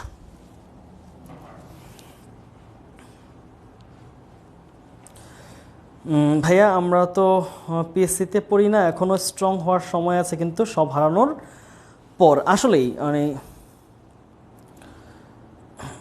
স্কুলে সারা জীবন ভার্বের ফর্ম পড়াইছে, যে স্কুলের বদনাম করে লাভ নাই, সেটা বলে তো লাভ নাই। শিক্ষকরা চেষ্টা করেন যার যতটুকু সামর্থ্য আছেন সেই অনুযায়ী। আমিও চেষ্টা করি, আমার অনেক ত্রুটি আছে ভাই, আমি নিজে অনেক কম জানি, আমি নিজে অনেক পড়ার সময় কম পাই। আরও শিখতে চাই ভাই। আমার তো তোমাদের ক্লাস, এই যে দেখো না, আমি হাজার হাজার কোর্স নামাইতে, মানে আমার কোর্স নামার সুযোগ আছে, এসএসসি কোর্স, অ্যাডমিশনের কোর্স, পার্সোনাল, কিন্তু নামাইতে চাই না। সেটা নামাইলে আর জীবন থাকবে না, ক্লাসই করাইতে হবে সারা জীবন। নিজের আইএলস পড়ে আছে সামনে, নিজের আরও পরীক্ষা পড়ে আছে, সো সেগুলোকেই আসলে প্রায়োরিটি দেওয়া প্রয়োজন এই মুহূর্তে এসে, কারণ 2 দিন পরে অনার্স শেষ। কি করব? এত কাজ করে দেখো, এই যে তোমাদের ক্লাস নিয়ে এটা করে, তারপরে মনে হয় কি করতেছি। ওকে, চলো আমরা একটু এটা সলভ করি, ঠিক আছে? এবার এখানে আসো। এই পর্যন্ত ক্লিয়ার? তোমাদের ক্লিয়ার হয়েছে যে মোরাল পর্যন্ত? আচ্ছা, নীরব বলেছে ভাইয়া অ্যাক্টিভ অ্যান্ড প্যাসিভ দেখে চিনতে পারি, বাট অ্যাক্টিভ থেকে প্যাসিভে লিখতে পারি না। হ্যাঁ, লিখতে পারি না, এটা একটু টাইম লাগবে। হ্যাঁ, অ্যাক্টিভ প্যাসিভ জিনিসটাকে একটু প্র্যাকটিসে আনতে হবে ব্যাপারটা। হ্যাঁ, আমার প্ল্যান আছে, আমি যদি আরও ভবিষ্যতে সময় পাই বা আমার সময় সুযোগ মিলে, সব কিছু মিলিয়ে একটা বেসিক ইংলিশের কোর্স করাবো। আমি সবসময় খেয়াল করবো যে একটা কোর্স ফি রাখবো হচ্ছে অ্যাডমিশনের, বা যে কোনো কোর্স ফি রাখবো হচ্ছে একটা ডাবল কোর্স ফি রাখবো, রেখে ওইটার প্রথম 1-1.5 মাস বা 2 মাস করাবো হচ্ছে বেসিক ইংলিশ, তারপরে হচ্ছে তাকে অ্যাডমিশনের কোর্সটা করাবো, বা যে কোনো এরকমভাবে একটা ম্যানেজ করবো একটা বেসিক কোর্স। তো কী হয়, ছেলেমেয়েরা ইংরেজি এইচএসসি করে ফেলতেছে, বা অ্যাডমিশন ইংলিশ পড়ে ফেলতেছে, বা আইএলস করতে যাচ্ছে, বাট তার বেসিক ইংলিশটা জরুরি যে সেটা সে বুঝতে পারে না। আইএলস ব্যাপারটা কি, তুমি একটা জাস্ট আমার ধারণা শোনো, ধরো আইএলস কি তোমাকে লিসনিং দিবে, তুমি 30 মিনিট লিসনিং শুনবা, শুনে এখানে 40টা কোয়েশ্চেন অ্যান্সার করবা। কোয়েশ্চেন দেওয়া আছে, এমসিকিউর মধ্যে তুমি অ্যান্সার লিখবা। ঠিক আছে, এমসিকিউতে অ্যান্সার লিখবা, কোথাও কোথাও টিক মার্ক করতে হবে, এই হচ্ছে ব্যাপার। স্পিকিংয়ে তোমার একজন এক্সামিনার বসে থাকবে, সে তোমাকে হচ্ছে 16 থেকে 17 মিনিট পরীক্ষাটা হয়, স্পিকিং ইংলিশ 15 থেকে 16 মিনিট। ওই 15 থেকে 16 মিনিট তোমাকে ইংলিশে প্রশ্ন করবে, বিভিন্ন ডিফারেন্ট কোয়েশ্চেন, অ্যানালিটিক্যাল হবে, কিছু সহজ কোয়েশ্চেন হবে, তোমার পার্সোনাল কোয়েশ্চেন হবে, এগুলো অ্যান্সার করবা। একটু ডিফিকাল্ট হচ্ছে রিডিং আর রাইটিংয়ে। সো রাইটিংও সেম, রাইটিং খুব একটা কঠিন না, রিডিংটা প্যারা আছে, অনেক বড় বড় প্যাসেজ থাকে, পড়ে বোঝা লাগে, গেল। আচ্ছা, এটা কি তোমার কোনো আলাদা পরীক্ষা? এটা তো একটা ভাষার পরীক্ষা। এখন যেই ছেলে বা মেয়েটার ইংরেজির বেসিক নাই, যে ইংরেজি আসলে শুনেই নাই কখনো, এইচএসসি পর্যন্ত সে কোনো রকমে পাশ করছে, পড়াশোনা করে নেই, সে আইএলটিএস দিয়ে আসলে করবেটা কি? তার লাভটা কোথায়? সে আসলে কি শিখবে এখানে গিয়ে? আইএলটিএস তো একটা পরীক্ষার প্যাটার্ন, জাস্ট অ্যাডমিশনে ইংলিশ আছে, এইচএসসিতে ইংলিশ আছে, এসএসসিতে আছে। এখন যে ইংলিশের বেসিকটাই বুঝবে না, ইংলিশ পড়তে জানে না, ইংলিশ শুনে বুঝতে পারে না, ইংলিশ লিখতে পারে না, ইংলিশ পড়তে পারে না, তার জন্য তো আইএলটিএস, জিআরই, জিমেট কিছুই না। সো আমাদের অনেক ছেলেমেয়েরা আছে আইএলটিএসে গিয়ে ভর্তি হয়, এরপর হতাশ হয়, বলে না কিছু পারি না, কিছু পারি না। জিনিসটা হচ্ছে বেসিকের কথা।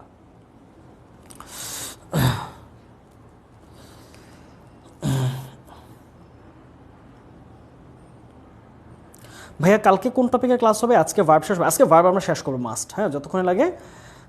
আর নেক্সট ক্লাস হবে হচ্ছে আমাদের, ভাইয়া আইএলটিএস দিকে অ্যাব্রোড চলে যাবেন নাকি? প্ল্যান আছে আমার মাস্টার্স করতে যাওয়ার জন্য, ব্রিটেন যাওয়ার হয়তো প্ল্যান আছে, তারপর টাকা পয়সা বিষয় আছে, স্কলারশিপের আছে, যাই হোক, সেগুলো অন্য আলোচনা।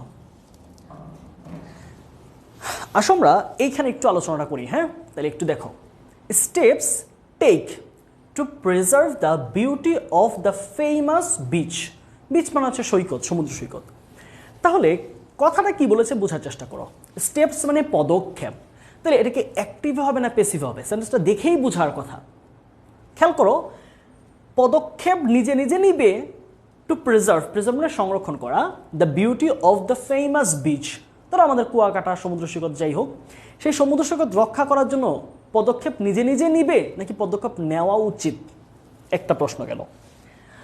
But it is constantly being, দেখো ইজ বিং, তাহলে তুমি ধরতে পারতেছো এটা কন্টিনিউয়াস আর প্যাসিভ, তার মানে তোমাকে শুধু ভার্বটা বসাইতে বলছে। তাহলে এখানে তোমার বইলাই দিছে ইজ আর বিং, ওই যে ভাই লিখছি না, প্রেজেন্ট কন্টিনিউয়াসে ইজ বিং প্লাস V3। এটা অ্যান্সার কী হবে তোমরা বুঝতে পারতেছো। 3 number, the poor students can dash under বা bring under food for education program. Food for education, শিক্ষার জন্য খাদ্য, এই প্রোগ্রামের আন্ডারে গরিব ছেলেমেয়েরা নিজেরা কাউকে আনতে পারে নাকি গরিব ছেলেমেয়েদেরকে আনা যেতে পারে বা আনা উচিত? তাহলে অর্থটা এরকম যে শিক্ষার্থীরা, গরিব ছেলেমেয়েরা পড়াশোনা করতে পারে না, তাদের খাবার নাই বা তারা পরিবার থেকে তাদের ভালো সাপোর্ট দেয় না, এমন যদি করে যে ছেলে মেয়েদেরকে এমন একটা ব্যবস্থায় আনা যায় যে পড়াশোনা করলে খাবার পাবা স্কুল থেকেই, এটাই বলেছে যে the poor students can. Already modal দেওয়া আছে, আমি বলেছি মোডাল এপিসিভ কীভাবে করা লাগে, দেখো এই যে এই জায়গায় বলে দিয়েছি, জাস্ট আলোচনা করেছি, এখানে অ্যান্সার তুমি অ্যান্সার করবে, আমি করে দিব না, তোমরা করতে শিখো। ক্যান ব্রিং দেওয়া আছে, তাহলে ব্রিং অর্থ আনা, তাহলে গরিব ছেলেমেয়েরা কাউকে এই প্রোগ্রামে আনবে নাকি তারা নিজেরাই আসবে বা তাদেরকে আনা যেতে পারে? গেল। All concerned, all concerned, concern মানে হচ্ছে সম্পৃক্ত, সম্পৃক্ত ব্যক্তিরা আর কি, সম্পৃক্ত। All concerned dash be conscious about it. Dash be, তুমি কি শুধু বি দিতে পারবা নাকি কি দিবা? ওকে, তাহলে এটা মোডালের অ্যাক্টিভ হবে সেন্টেন্সটা, হ্যাঁ, মোডালের অ্যাক্টিভ হবে, যেহেতু এটা অল কনসার্ন, ব্যক্তিরা হচ্ছে কাজটা করতে পারে, তারাই সতর্ক হইতে হবে, তাই না? তাই যেহেতু কাজটা করতে পারে ব্যক্তিরা, তাই এটা অ্যাক্টিভ সেন্টেন্স হবে, তবে মোডালসরা হবে বাক্যটা। Mills and factories can be, তাহলে আবার দেখো মোডালের ক্যান বি থাকলে কি হয়? প্যাসিভ অলরেডি বলে দিছে এখানে, তাহলে তুমি কি করবা, করে ফেলো এখানে। সাবসিডিজ মাস্ট, সাবসিডি মানে হচ্ছে ভর্তুকি, সাবসিডি মানে কি? ভর্তুকি। ভর্তুকি মাস্ট গিভ, ভর্তুকি এই যে দেখো, এটা যদি অ্যাক্টিভ রাখো মাস্ট গিভ, তাহলে অর্থ হচ্ছে ভর্তুকি নিজে দিতে হবে। ভর্তুকি জিনিসটা তো অন্য কেউ দিতে হয়, ভর্তুকি এবার নিজে নিজে কেন দেয়? ভর্তুকি তো কোনো ব্যক্তি না, সরকার না, মানুষ না, তাহলে ভর্তুকি মাস্ট গিভ দিলে ইন দ্য এডুকেশন সেক্টর অর্থ দাঁড়াচ্ছে ভর্তুকি নিজে নিজেকে দিবে শিক্ষাক্ষেত্রে। তুমি যদি প্যাসিভ করো তাহলে অর্থটা দাঁড়ায় শিক্ষাক্ষেত্রে ভর্তুকি অবশ্যই দিতে হবে। দেখি তোমরা অ্যান্সার করো, এখানে আমরা অ্যান্সার দিয়ে দিলাম 1 2 3, এই তিনটাকে 4 5 6। দেখা যাক তোমরা একটা অ্যান্সার করো, তোমরা নিজে নিজেরা করতে শিখো। আমার কাজই তোমাদেরকে তৈরি করা।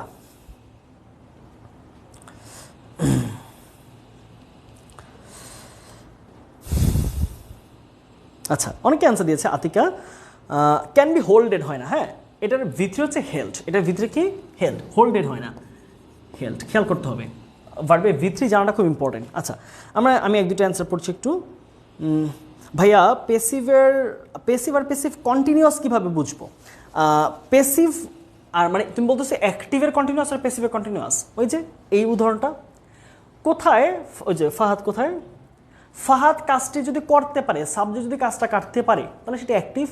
আর গাছটি কাটা হচ্ছে, এরকম যদি বাংলা বাক্যটা হয়, তুমি কথা বলার সময় বলা যে আম্মু খাবার কি রান্না করা হয়েছে, তাহলে খাবার কি রান্না করা হয়েছে, রান্না কিন্তু খাবার করে না।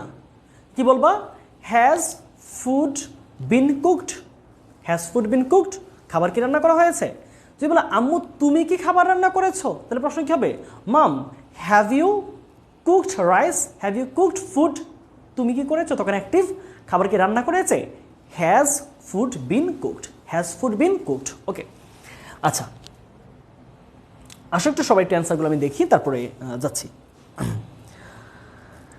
হ্যাঁ, এগুলো এক নাম্বার কি, এক number should be taken, right, steps should be taken. তাহলে আমরা একটা অ্যান্সার সবার মোটামুটি উত্তর সঠিক, যে আমরা খুব ভালোভাবে বাংলাটা বুঝি যে এই বিখ্যাত সমুদ্র সৈকতের সৌন্দর্যকে রক্ষা করতে পদক্ষেপ নেওয়া উচিত, রাইট। তাহলে পদক্ষেপ নিজে নিবে না, পদক্ষেপ নেওয়া উচিত, তাহলে অবশ্যই প্যাসিভ সেন্টেন্সটা। স্টেপস শুড, মুডালের ক্ষেত্রে প্যাসিভ কি, শুড প্লাস বি প্লাস ভি3, তাহলে শুড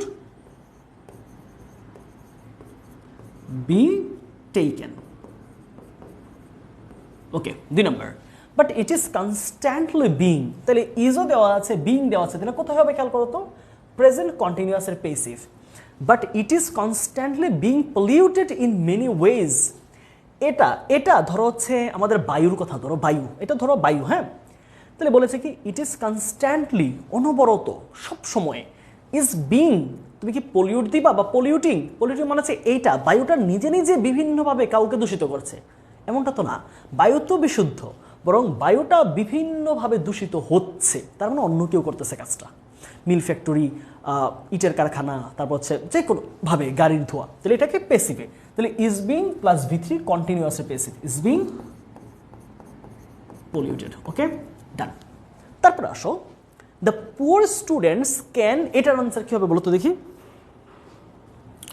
শাহিন রাজা বলেছে can be brought, right Shahin, good.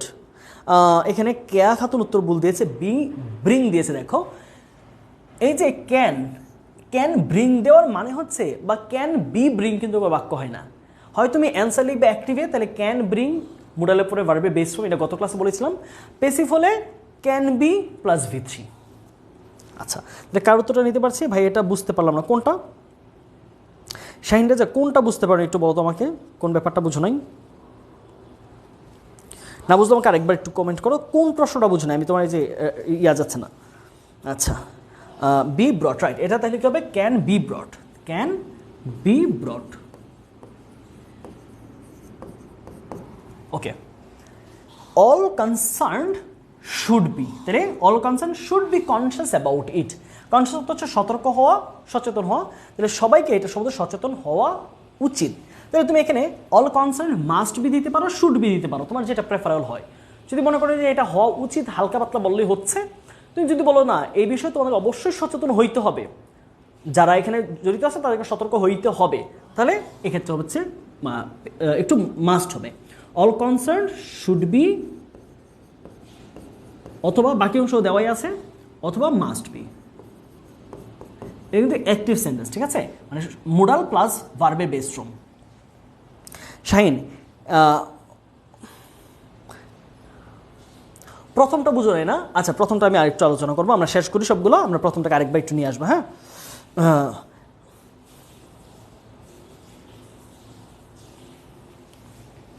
Mills in factories can be, তাহলে ক্যান বি অলরেডি দেওয়া আছে, দেখো মোডালের প্যাটার্ন অলরেডি আমাকে কিন্তু দিয়ে দিছে, হিন্টস দিয়ে দিছে। দেখো ক্যান বি, তাহলে কি ভি3 held, can be held. Subsidies must give মানে হচ্ছে ভর্তুকি নিজে নিজে দিবে কাউকে, ভর্তুকি জিনিসটা তোকে কাউকে দিতে পারে না, মানে ভর্তুকির কি দেওয়ার মতো ক্ষমতা আছে? বরং বলতে পারি ভর্তুকি দেওয়া যেতে পারে, ভর্তুকি অবশ্যই দিতে হবে, শিক্ষাক্ষেত্রে ভর্তুকি দিতে হবে, কৃষিক্ষেত্রে ভর্তুকি দিতে হবে। তাহলে সাবসিডিজ মাস্ট বি গিভেন, প্যাসিভে মাস্ট বি গিভেন। ওকে, আচ্ছা ওকে, একটু একজন প্রশ্ন করেছো যে 1 নম্বরটা বুঝো না, আমি এটা আরেকটু আলোচনা করছি। Steps take to preserve, steps যদি তুমি টেক দাও বা স্টেপস শুড টেক, আচ্ছা স্টেপ মানে কি? পদক্ষেপ। আচ্ছা আমরা বলেছি কি, যেই বাক্যের এই ভার্বের কাজটা সাবজেক্ট করতে পারে না, স্টেপ জিনিসটা পদক্ষেপকে নিচে নিজে নিতে পারে না। পদক্ষেপ কেউ নিতে হয়, আমি নিতে হবে, তুমি নিতে হবে, জনগণ নিতে হবে, সরকার নিতে হবে। তাহলে কি বলতে পারি? পদক্ষেপ নিজে নিজে নিবে এই সমুদ্র সৈকতকে রক্ষা করার জন্য, এটা যৌক্তিক বাক্য না। কি হবে? এই সমুদ্র সৈকতের সৌন্দর্যকে বাঁচানোর জন্য পদক্ষেপ নেওয়া উচিত। তাহলে যেহেতু পদক্ষেপ নিজে নিজে নিতে পারে না, তাহলে পদক্ষেপটা অন্য কেউ নেয়, তাহলে সেন্টেন্সের ভার্বের কাজ সাবজেক্ট করতে পারছে না, তার মানে এটা একটা প্যাসিভ সেন্টেন্স। তাই আমি শুড টেক না দিয়ে কি নিয়েছি? Should be taken. এই যে মোডালসের প্যাসিভ, শুড বা মোডাল, যে কোনো মোডাল প্লাস বি প্লাস ভি3। দেখো মোডালের মাস্ট বি ভি3, শুড বি এটা অ্যাক্টিভ, ক্যান বি ব্রট ভি3, steps should be taken. Okay, আশা করছি এই পেজটা তোমাদের ক্লিয়ার হয়েছে। আসো আমরা মোডালসে কিছু অ্যাক্টিভ আর প্যাসিভ সেন্টেন্স একটু খেয়াল করি। মোডালস সম্বন্ধে আমরা আলোচনা আরও একটু বাকি আছে। আচ্ছা আমি একটু পানি পান করে নিই, ঠিক আছে? 1 মিনিট, আমি একটু পানি পান করব।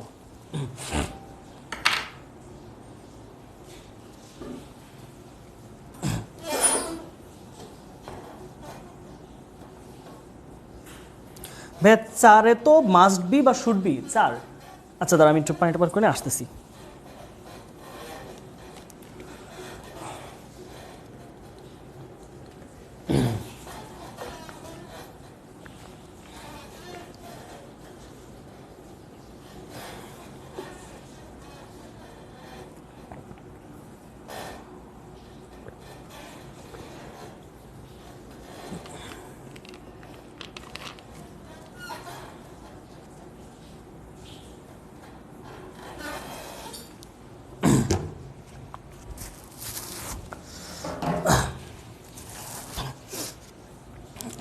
চার নম্বর প্রশ্ন কোনটা কে করেছো একটু দেখি তো, লাস্ট 4 কনসার্ন, হ্যাঁ শুড বি মাস্ট বি দুইটাই রাইট। আসো আমরা মোডালসের প্যাসিভ কিভাবে করতে হয় সেটা আমরা বুঝেছি, মোডালসের অ্যাক্টিভটা কি করবা একটু খেয়াল করো।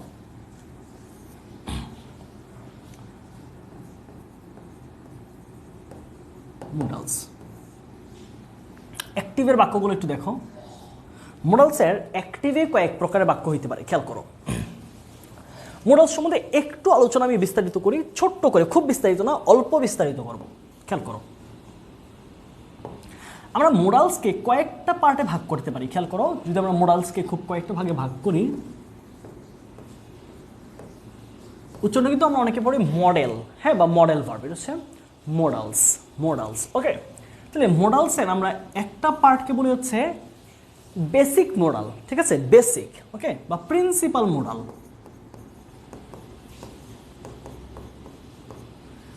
আর কিছুর নাম আছে হচ্ছে, ধরো এটাকে আমরা বলবো হচ্ছে পারফেক্ট মোডালস। কিছু রয়েছে কি আমাদের পারফেক্ট মোডালস। ওকে, তাহলে প্রিন্সিপাল কোনগুলো, পারফেক্ট কোনগুলো, এটা একটু আমি ক্লিয়ার করে দিই। খেয়াল করো, মোডাল যদি শুধু এক শব্দের হয়, খেয়াল করো কি বলছি আমি। প্রিন্সিপাল মোডাল কোনগুলো খেয়াল করো তো, যেমন ধরো আমি একটু পারফেক্ট একটা নিচে লিখি, ঠিক আছে? পারফেক্ট একটু নিচে লিখি, স্পেস লাগবে। প্রিন্সিপাল মোডাল কোনগুলো? যেমন ধরো can, could, may, might, must, shall, should, will, would, used to, ought to,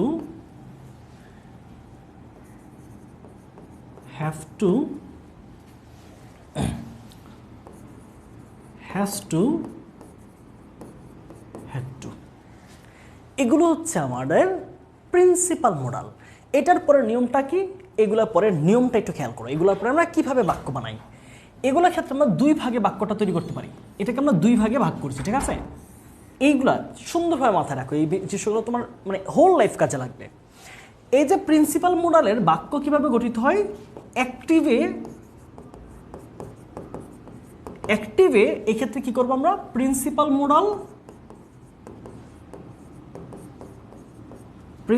modal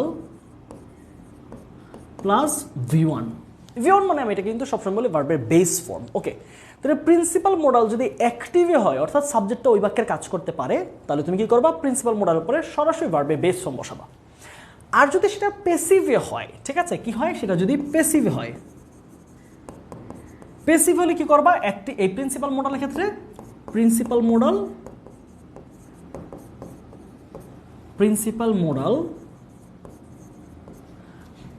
plus be plus V3, এটা কিন্তু একটু আগে আমরা সলভ করে আসলাম। প্রিন্সিপাল মডালের সাথে যদি অ্যাক্টিভ হয় তাহলে সেটা সরাসরি ভার্বের বেস ফর্ম, যদি সেটা প্যাসিভ হয় তাহলে কি করবো তোমরা, principal modal plus be plus V3। Okay, এই হচ্ছে আমাদের প্রিন্সিপাল মডালগুলো। একটু নোট ডাউন করে রাখো বা তোমার তো শীটটা এটা পাবাই। Can, could, may, might, must, shall, should, will, would, use to, ought to, have to, has to, had to. অনেক ক্ষেত্রে am to, is to, are to এগুলো হয়, ঠিক আছে? তাও আমি লিখে দিচ্ছি, এম টু, ইজ টু আর হচ্ছে আর টু এগুলো ব্যবহৃত হতে পারে। Am to, is to, are to. Okay, এগুলো হচ্ছে আমাদের প্রিন্সিপাল মডাল। এখন আসো পারফেক্ট মডাল কোনগুলো, সেক্ষেত্রে আমরা কিভাবে করব। পারফেক্ট মডাল একটু দেখি আমরা পরবর্তী পেজে। পারফেক্ট মডাল খেয়াল করো, 2 নম্বর হচ্ছে perfect modal.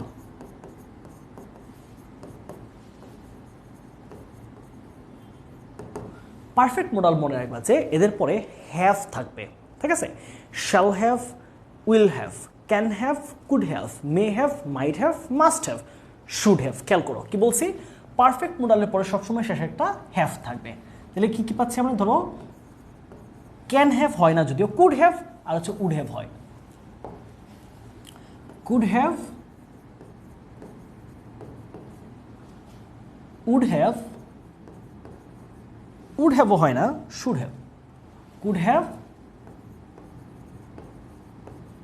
Should have, may have, must have,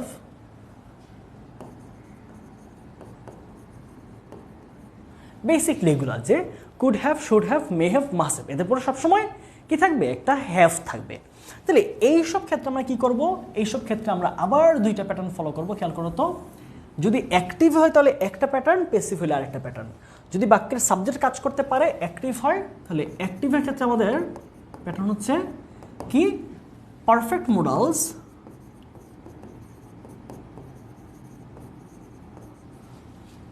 plus V3 সরাসরি, যেহেতু অলরেডি হ্যাভ আছে এদের সাথে, পারফেক্ট মডেল কি সরাসরি V3 হবে। যদিও এগুলো প্রশ্ন খুব একটা আসবে না, আমি তোমাদের বেসিকের জন্য এগুলো দিয়ে দিচ্ছি। আর পেসিভের ক্ষেত্রে কি হবে, পেসিভের ক্ষেত্রে পারফেক্ট মডেলের সাথে হচ্ছে একটা বিন যুক্ত করতে হবে, জাস্ট হ্যাভের সাথে একটা বিন। তাহলে কি পাচ্ছি আমরা, পারফেক্ট মডেলস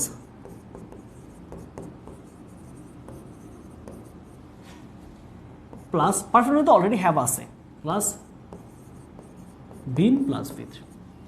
এই হচ্ছে আমাদের প্রিন্সিপাল মডেল আর হচ্ছে আমাদের পারফেক্ট মডেলের অ্যাক্টিভে কেমন বাক্য হবে বা প্যাসিভে কেমন স্ট্রাকচার হবে, এটার আমাদের বিস্তারিত আলোচনা।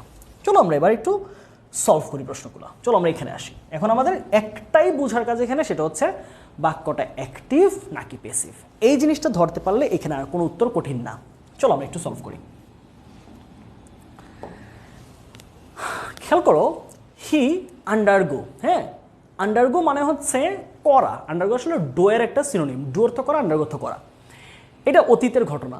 সে ফিজিক্যাল লেবার, সে শারীরিক পরিশ্রম করতো না। আচ্ছা, আর একটু ভালো হয় না যদি আমি মোডালগুলোর বাংলা বলে দিই, রাইট? মোরালগুলো বাংলা বলে দিলে আরেকটু তোমাদের জন্য সুবিধা হয়। খেয়াল করো, মোরালের বাংলাটা একটু বলে দিই, না হলে একটু প্যারা মনে হচ্ছে আমার জন্য। একটু তোমরা মোরালে বাংলাগুলো নোট করো, হ্যাঁ?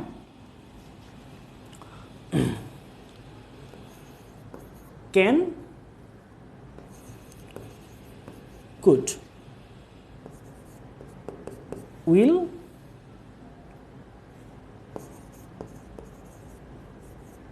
Would, must. আচ্ছা,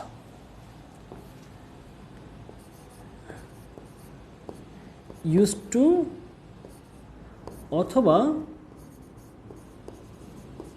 উড, এইগুলো জানলে আশা করি উচিত হয়ে যাবে। আর এটা হচ্ছে শুড। আচ্ছা, খেয়াল করো কোনটার মিনিং কি। কেন মানে হচ্ছে পারি অথবা পারবো, পারি অথবা পারবো। যেমন I can do the work, আমি কাজটা করতে পারি। I can do the work, আমি কাজটা করতে পারবো। I could do the work, আমি কাজটা করতে পারতাম। এটা আসলে সামর্থ্য বোঝায়, কারণ সামর্থ্য। আচ্ছা, তাহলে আরো কি আছে আমাদের? কুড মানে পারতাম, অতীতের সামর্থ্য। পারতাম, এটা হচ্ছে অতীত সামর্থ্য।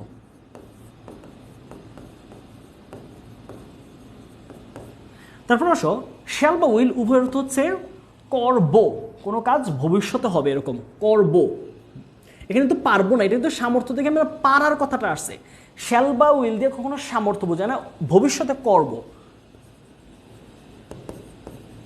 করব। উড, করতাম, এখানে তো সামর্থ্য না, অতীতের অভ্যাস, করতাম। উড আর ইউজ টু, সরি উড তো দুইবার লিখে ফেলাম, তাই না? একটু দুঃখিত, খেয়াল করো, উড আর ইউজ টু সেম মিনিং দেয়, ঠিক আছে?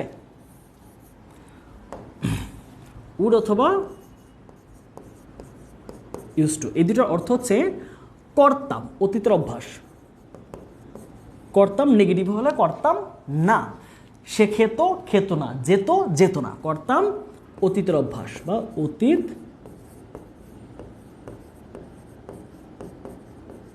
অভ্যাস।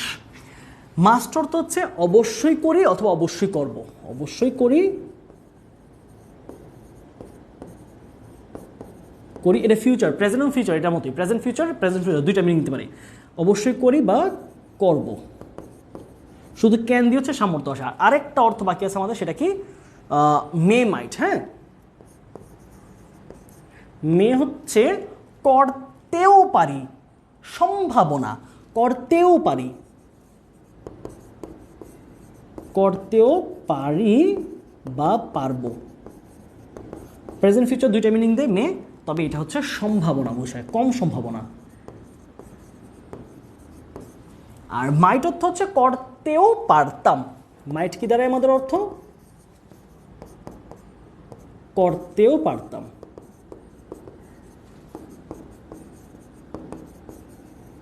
সুরুদ্ধ করা উচিত, সেটা আমরা জানি, সুরুদ্ধ উচিত,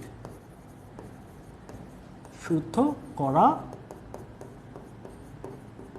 ওকে, লাস্ট, শেষ। অনেক আলোচনা বর্ধিত হয়ে গেছে, আমরা এবার একটু ফিরে আসি। হ্যাঁ, আলোচনা মনে অনেক দূর চলে গেছে। তোমাদের কি বোর্ড লাগতেছে?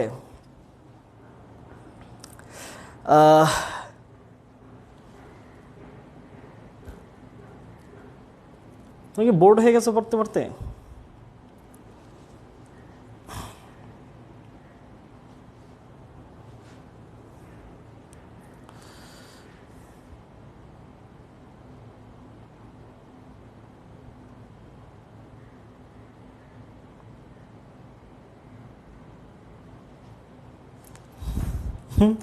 ইংলিশ ক্লাস আমরা বাংলা মানবো না, বাট আমি বাংলায় বলছি, ইংলিশ বলবেন আপনি, পানি খাবেন ভাইয়া। আচ্ছা আচ্ছা আচ্ছা, লাইফে কখনো এত কনফিডেন্টলি ভার্ব শিখি নাই। থ্যাংকস ভাই, thank you very much, I am placed. ভাইয়া অ্যাডমিশন আপনাকে পাবো তো? ম্যাটার্স, মানে যদি সব কিছু মিলিয়ে গুছিয়ে যদি অ্যাডমিশনের কোর্স আনা সম্ভব হয় তাহলে।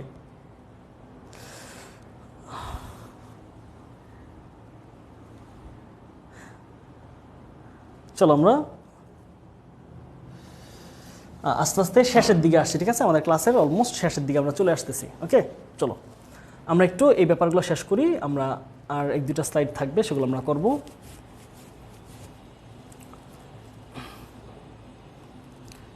আচ্ছা, বেশ কিছু ব্যাপার স্যাপার আছে, যদিও খুব বেশি ইম্পর্টেন্ট না সবগুলা। আমরা কোয়েশ্চেন সলিউশনে যাবো এরপরে। আচ্ছা, পার্টিসিপল ইনফিনিটিভ করেছি আমরা। আসো আমরা এই পেজটা সলভ করে আমরা কিছু বোর্ড কোয়েশ্চেন সলভ করবো, তাহলে আমরা পার্থক্যটা বুঝতে পারবো। চলো, he not undergo physical exercise বা ফিজিক্যাল লেবার, সে শারীরিক পরিশ্রম করতো না। তাহলে এটার অর্থ কি দাঁড়াবে? সে শারীরিক পরিশ্রম করতো না। তাহলে খেয়াল করো, এক নম্বর এটা হচ্ছে অ্যাক্টিভ হবে উত্তরটা। খেয়াল করো, এই যে সেই তো করতো না, তাই না?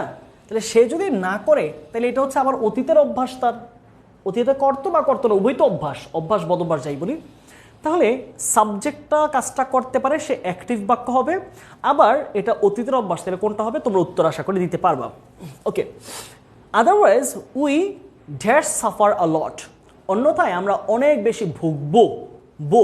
ভবিষ্যতে কিছু একটা হওয়া, বাংলা লিখে দিয়েছি একটু আগে। All of us dash adore the great man of the world, পৃথিবীর সবচেয়ে ভালো মানুষগুলো বা সবচেয়ে মহান মানুষগুলোর আমাদের সম্মান করা উচিত। ওকে, বাট এভরিবডি শুড, দেওয়া আছে ভার্ব, কি দিবা? এটা কি প্রিন্সিপাল ভার্ব? দেখো আমরা বলেছি প্রিন্সিপাল ভার্ব আর হচ্ছে পারফেক্ট ভার্ব।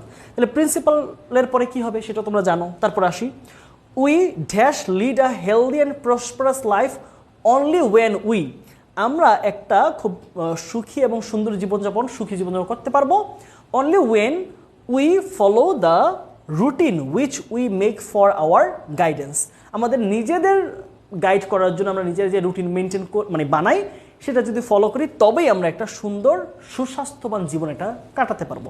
একে একে আসি, তোমরা উত্তর করো। ভাইয়া আপনার কাছে অফলাইনে পড়তে পারবো কি? অফলাইনে পড়লে কিন্তু অনেক সেরা হইতো। হ্যাঁ, অফলাইনে পড়লে আমারও ভালো লাগে অনেক। অফলাইনে তো এখন আর পড়াই না ভাইয়া। আচ্ছা, চলো আমরা এক নম্বরে আসি। হি ড্যাশ ফিজিক্যাল লেবার, কি হবে বলো? সে শারীরিক, ওই যে একটা রাজা ছিল দেখো না, সে অনেক বেশি মোটা হয়ে গেছে, সে কোনো পরিশ্রম করতো না, এরকম একটা ব্যাপার ছিল। সে কোনো শারীরিক পরিশ্রম করতো না, তাহলে এটা কি হবে?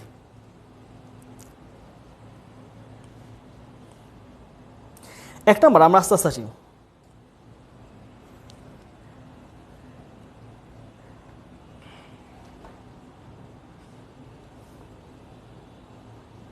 হ্যাঁ, তুলি একটা সুন্দর কমেন্ট করেছে, তোমরা চাইলে তুলির কমেন্টটা পড়তে পারো। হ্যাঁ, হুমায়রা তুলি, যদিও এটা আমাকে প্রশংসা করেছে, আমার প্রশংসা আসলে আমি হাইলাইট করা উচিত না।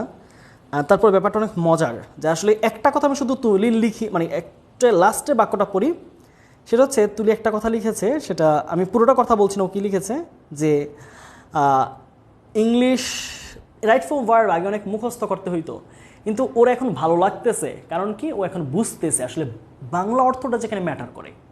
আমি এটাই তোমার পুরো কোর্স জুড়ে বুঝাইছি যে ভাই বাংলাটা ম্যাটার করে, বাংলায় বুঝলে ব্যাপার সবগুলো সহজ। তাহলে কি হয়েছে? হি কুড নট আন্ডারগো মানে সে কাজ করতে পারতো না, সে পরিশ্রম করতে পারতো না। ব্যাপারটা পরিশ্রম করতে পারতো না, সে পরিশ্রম করতো না ইচ্ছা করে। তাহলে অতীতের অভ্যাসের জন্য হচ্ছে উড, হি উড নট, তাহলে নট দেওয়া আছে, কি দিব আমরা? Would not, he would not undergo, তাহলে নেগেটিভ হলে কি করবো? জাস্ট ভার্বে বেস ফর্ম হি, তাহলে প্রিন্সিপাল ভার্ব কিন্তু দেখো প্রিন্সিপাল মোডাল, তাহলে প্রিন্সিপাল মোডাল কি? নট, নেগেটিভ হলে জাস্ট নট যুক্ত করে দিব। তাহলে প্রিন্সিপাল মোডালের সাথে ভার্বের base form, he would not undergo any physical labour, সে কোনো ধরনের শারীরিক পরিশ্রম করতো না। তারপর আসো, otherwise we dash suffer a লট। আচ্ছা, এখন কথা হচ্ছে, খেয়াল করো, আগে বাক্য ধরতে হবে অ্যাক্টিভে না প্যাসিভে। দেখো তো, এই যে সাফার মানে ভোগা, কষ্ট পাওয়া, রাইট? তাহলে এই সাফারের কাজটা আমরাই তো ভুগবো, রাইট? তাহলে কিন্তু এই সেন্টেন্সটা কিন্তু প্যাসিভ না, এইটাও অ্যাক্টিভ ছিল, এটাও কিন্তু অ্যাক্টিভেরই একটা সেন্টেন্স। তাহলে অন্যথায় আমরা যদি শারীরিক পরিশ্রম না করি, অন্যথায় আমরা ভুগবো, ভবিষ্যতে কিছু একটা ঘটবে। তাহলে কি হবে অ্যান্সার দেখি তো? 2 নাম্বার, রাইট, এই তো সুন্দর। We will suffer, will be না। আচ্ছা, প্রধান দিয়েছে এমডি মামুন, প্রধান দিয়েছে উইল বি কেন? দেখো আমাদের প্রিন্সিপাল মোডাল কিন্তু আমি কোনো বি দিই নেই, খেয়াল করো প্রিন্সিপাল মোডাল কোথায় আমাদের? এই যে দেখো কোথাও কি আমি উইল বি দিয়েছি, উইল শুধু, এইটা কিন্তু খুব গুরুত্বপূর্ণ, এখানে বলে দিয়েছি আমি ব্যাপারটা যে কাজে লাগবে, উইল শুধু, উইল অথবা শ্যাল বি না। আচ্ছা তাহলে এটা কি হবে, will suffer, we will suffer a lot, we will suffer, তাহলে প্রিন্সিপাল মোডাল প্লাস ভার্বের base form, we will suffer a lot, আমরা অনেক ভুগবো। অল অফ আস, আমাদের সকলেরই পৃথিবীর মহান ব্যক্তিদেরকে সম্মান করতে হবে, আমরা কিন্তু বাধ্য না, এটা একটা উচিত, আমরা অ্যাডভাইজের মতো। বলো কি হবে, তিনি কি হবে,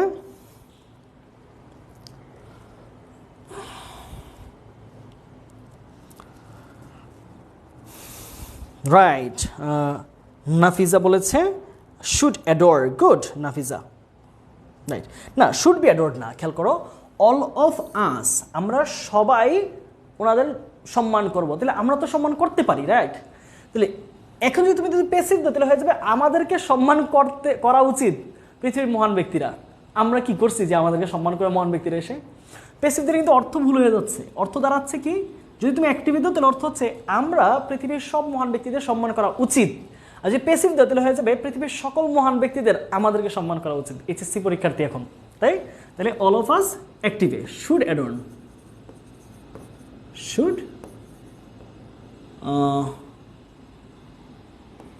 adore, all of us should adore the great man of the world.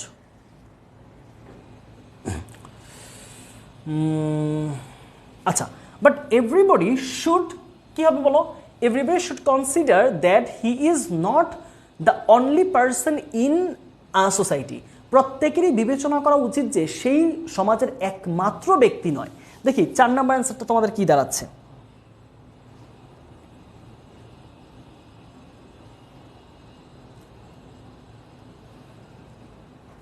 Should be considered কেন হবে, খেয়াল করো তো, এভরিবডি তো সাবজেক্ট অ্যাক্টিভ, তাই বিবেচনা তো নিজেরাই তো করবে, যে প্রত্যেকেরই নিজের বিবেচনা করা উচিত যে সে একমাত্র সমাজের ব্যক্তি না, যে সে যা ইচ্ছা তা করবে। তার মানে কনসিডার করার কাজটা কিন্তু এভরিবডি, মানে প্রতিটা ব্যক্তি নিজেরা করতে পারে, নিজেরা বিবেচনা করতে পারে। তাহলে বিবেচনা যদি করতে পারে কোনো ব্যক্তি, তাহলে তো সেটাকে প্যাসিভ নেওয়ার প্রয়োজন নাই। কথাই বুঝতে পারছো কিনা, রাইট। এই যে অনেক কিন্তু কনসিডার দিছে, শুড বি কনসিডার দিলে কিন্তু এখন ভুল হচ্ছে। হ্যাঁ, এই জায়গাটা তোমাদের ক্লিয়ার হয় না, আমি আরেকবার বলছি ভাইয়া। পরীক্ষার প্রশ্নের সকল ভার্বকে, হ্যাঁ প্রশ্নগুলো সবসময় V1-এ থাকবে, প্রশ্নের মধ্যে বিশেষ করে সবগুলো মোটামুটি হচ্ছে V1-এই থাকবে, তোমাকে চেঞ্জ করে নিতে হবে। খেয়াল করো, অনেকে এখানে শুড বি কনসিডার দিচ্ছ, তাহলে কি অর্থ দাঁড়াচ্ছে, প্রত্যেককে মনে করানো উচিত যে he is not the only person in a society, প্রত্যেককে এটা বিবেচনা করানো উচিত। এটা তো জোর জবরদস্তি না, এটা বলছে যে শুড দিয়েছে যেহেতু, তার মানে জোর জবরদস্তি না। শুড কখন ইউজ করি, যখন কাউকে পরামর্শ দিয়ে, একটা অ্যাডভাইস, যে প্রত্যেকেরই এটা বিবেচনা করা উচিত যে সে ওই সমাজের একমাত্র ব্যক্তি নয়। কিন্তু জোর জবরদস্তি যখন হইতাম তখন কি বলতাম, এভরিবডি মাস্ট বি কনসিডার্ড, প্রত্যেককে এইটা বুঝাইতে হবে যে সে সমাজের একমাত্র ব্যক্তি না। বিষয়টা এরকমভাবে বলে নাই, তুমি কাউকে এভাবে জোর দিয়ে বলতে পারো না, সে একটা প্রবলেম করলো, সে স্মোক করলো রাস্তাঘাটে, তুমি বলতে পারো না তোকে ধৈরা পিটায়া বাইধা বোঝানো উচিত যে স্মোক করা উচিত না। তাহলে যে বিষয়টা একটা মানুষের ভাবার বিষয় সেটা হচ্ছে সফটলি, তাহলে শুড আসতেছে। তাহলে এভরিবডি সাবজেক্ট কনসিডারের কাজটা করতে পারছে, তাহলে এভরিবডি শুড কনসিডার দ্যাট, প্রত্যেকেরই বিবেচনা করা উচিত যে he is not the only person in the society. তাহলে এটা কি হচ্ছে অ্যাক্টিভে, তাহলে শুডের সাথে যেহেতু প্রিন্সিপাল মোডাল, তাহলে হচ্ছে ভার্বের বেস ফর্ম কনসিডার। ওকে, তারপর আসো, we can lead a healthy and prosperous life. We can, আমরা পারবো, উই ক্যান লিড, তাহলে প্রিন্সিপাল মোডালের সাথে কি হবে, ভার্বের বেস ফর্ম। তাহলে we can lead a healthy and prosperous life, আমরা একটা সুস্থ এবং উন্নত বা সমৃদ্ধ জীবন যাপন করতে পারবো। অনলি ওয়েন, একমাত্র যখন, উই কি হবে বলো দেখি, ওই দুটো অঞ্চল তোমরা করো। লাস্ট, হ্যাঁ রুলসের দিকে আমরা প্রায় লাস্টের দিকে চলে এসেছি, আমরা এখন যাবো হচ্ছে আমাদের বোর্ড কোয়েশ্চেন সলিউশনের দিকে যাবো আমরা। আর বেশি রুলস প্রয়োজন হয় না, ঠিক আছে, আরও হাজার রুলস বই খুঁজলে পাবা, সবগুলো প্রয়োজন হয় না।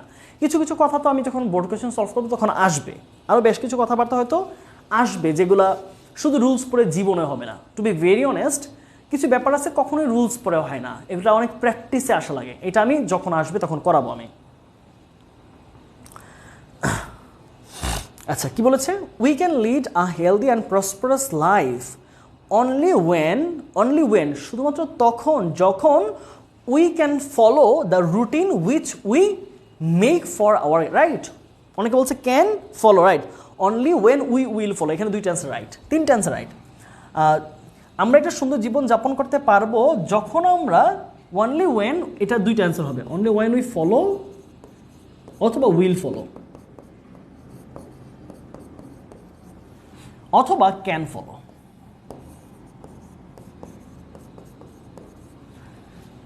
Follow which we make for our guidance, which we make for our guidance. তাহলে যেই রুটিনটা আমরা নিজেদের গাইডেন্সের জন্য পথ প্রদর্শন জন্য তৈরি করেছি, সেইটা যখন আমরা ফলো করি অথবা ফলো করব বা ফলো করতে পারি, তখনই আমরা একটা সুন্দর জীবন যাপন করতে পারবো। ঠিক আছে, ওকে, আমরা রুলসের খেলা একটু শেষের দিকে আসছি। আর আশা করি বেশি রুলস দরকার নেই, তারপরে এক দুটা জিনিস আছে তোমরা দেখতে পারো চাইলে। কন্ডিশনাল আছে, কন্ডিশন আমি এর আগে অনেকবার আলোচনা করেছি, সো কন্ডিশনে আমরা যাচ্ছি না, দেয়ার টের এগুলো আমাদের তেমনভাবে লাগবে না। চলো আমরা একটু বোর্ড কোয়েশ্চেন দেখি। সবাই একটু অ্যান্সার করাতে এখন আসবে, ঠিক আছে? এবার সবাই একটু অ্যান্সার করতে, আরও কিছু স্লাইড কিন্তু এখানে আছে, ঠিক আছে? ওইগুলো আমি মানে বলছি না, ব্যাপারগুলো এমন যে আমি বলছি যে বোর্ড কোয়েশ্চেন এগুলো চলে আসবে, বিভিন্ন আলোচনা এখানে আসবে। চলো আসো, আমরা জিরান্ডের প্রশ্নটা প্রথমে পেয়েছি। To acquire knowledge is not limited, নাকি acquiring knowledge is limited? To জ্ঞান অর্জন করতে কোনো বাধা নেই, নাকি জ্ঞান অর্জন করার ক্ষেত্রে কোনো সীমাবদ্ধতা নেই? জ্ঞান অর্জন করতে নাকি জ্ঞান অর্জন করার ক্ষেত্রে কোনো, যদি তুমি অ্যাকোয়ারিং দাও তাহলে অর্থ দাঁড়াচ্ছে জ্ঞান অর্জন করার ক্ষেত্রে কোনো সময় বা বয়স সীমাবদ্ধতা নেই। আর এটা হবে হচ্ছে টু অ্যাকোয়ার মানে হচ্ছে জ্ঞান অর্জন করতে গিয়ে। কোনটা হবে অ্যান্সার দেখি? রাইট, এই তো সুন্দর অ্যান্সার দিচ্ছে সবাই, গুড। তাহলে প্রথম অ্যান্সার কি? Acquiring knowledge. অ্যাকোয়ার অর্থ কি? অর্জন করা, জ্ঞান অর্জন করা। Acquiring knowledge is not limited to any age or time. জ্ঞান অর্জন করার ক্ষেত্রে কোনো সময় বা বয়সের কোনো বাধ্যবাধকতা বা সীমাবদ্ধতা নেই। It can gain by any person all through the life. খুবই মজার বাক্য। এই বাক্যটার সম্বন্ধে আমি একটা টু শব্দ করব না, তুমি অ্যান্সার করবা, তোমরা সবাই অ্যান্সার করবা। ইট, একটা শুধু প্রশ্ন। এই ইট আমি বলে দিচ্ছি, এই ইট হচ্ছে কোনটা জানো? ওই যে নলেজ, ইটকে KNOWLEDGE, knowledge. It can gain, gain অর্থ অর্জন করা, by any person all through the life. দেখি এটার অ্যান্সার কি হয়, দেখি কারা কারা খুব বুঝেছ। সায়েদা খাতুন উত্তর দিয়েছে, আকাশ উত্তর দিয়েছে, নাফিজা বিভা উত্তর দিয়েছে, তানহা উত্তর দিয়েছে, ওকে, তুলি উত্তর দিয়েছে, খুব সুন্দর সুন্দর। মোহাম্মদ রিফাতের উত্তর অর্ধেক সঠিক অর্ধেক ভুল। তুলির উত্তর, হ্যাঁ তুলির উত্তরটা মোটামুটি সঠিক হয়েছে। আচ্ছা, ইমন, নাজাফ ইমনের উত্তর কমপ্লিট। আচ্ছা গুড, এই তো সুন্দর। অনেকে কিন্তু ভালো উত্তর দিচ্ছে, অনেকে একটু একটু জায়গায় ভুল হয়ে যাচ্ছে, খেয়াল করো। ইট ক্যান গেইন দিচ্ছে অনেকে, ইট ক্যান গেইন। আচ্ছা, ইট ক্যান গেইনের মানে কি জানো? শিক্ষা বা জ্ঞান নিজে নিজে অর্জন করে না। কথাটা বলা হয়েছে কি দেখো, জ্ঞান অর্জন করা যেতে পারে, এটা প্যাসিভ। জ্ঞান নিজেকে নিজে অর্জন করে না, জ্ঞান অর্জন করা যেতে পারে যে কোনো মানুষের দ্বারা তার পুরো জীবন জুড়ে। তাহলে জ্ঞান মানুষের পুরো জীবন জুড়ে অর্জন করা যেতে পারে। তাহলে সাবজেক্ট ইট, কিন্তু গেইনের কাজটা কিন্তু নলেজ নিজে করতে পারছে না, ওই যে অ্যাক্টিভ প্যাসিভের ধারণা কাজে লাগতেছে। তাহলে নলেজ যেহেতু ভার্বের কাজটা করতে পারতেছে না, তাই আমরা এটাকে প্যাসিভ করব। তাহলে মোডাল যেহেতু দেওয়া আছে ক্যান বি প্লাস V3, তাহলে কি হচ্ছে আমাদের উত্তর? Can be gained. আচ্ছা, তারপর আসো ইট বি, বি মানে হচ্ছে am is are was were, যে কোনো একটা। বি এর জায়গায় আমরা কি ইউজ করতে পারবো? এম অথবা ইজ অথবা আর অথবা ওয়াজ অথবা ওয়ার, তোমরা যে কোনো একটা ইউজ করতে পারবে এই জায়গায়। It dash like unlimited wealth, এই শিক্ষাটা হচ্ছে একটা মানে আনলিমিটেড, কোনো লিমিটহীন একটা সম্পদের মতো, সম্পদ হুইচ ক্যান নেভার ফিনিশ, যেটা কখনোই শেষ করা যাবে না বা শেষ করতে পারা যাবে না। দেখি তোমরা একটু অ্যান্সার করো। ইটের পরে কি হবে, সিতে এবং ডিতে কি হবে? খুবই বুদ্ধিসম্পন্ন অ্যান্সার কিন্তু। এইচএসসি আমি বলি কারণ স্মার্ট ইংলিশ আসে এইচএসসিতে। দেখি ইট ড্যাশ লাইক, এটা হলো আনলিমিটেড ওয়েলথ, এটা হচ্ছে একটা মানে অসীম সম্পদের মতো, হুইচ ক্যান নেভার, যেটা ফিনিশ, যেটা শেষ করবে না নাকি যেটাকে শেষ করা যেতে পারবে না। দেখা যাক।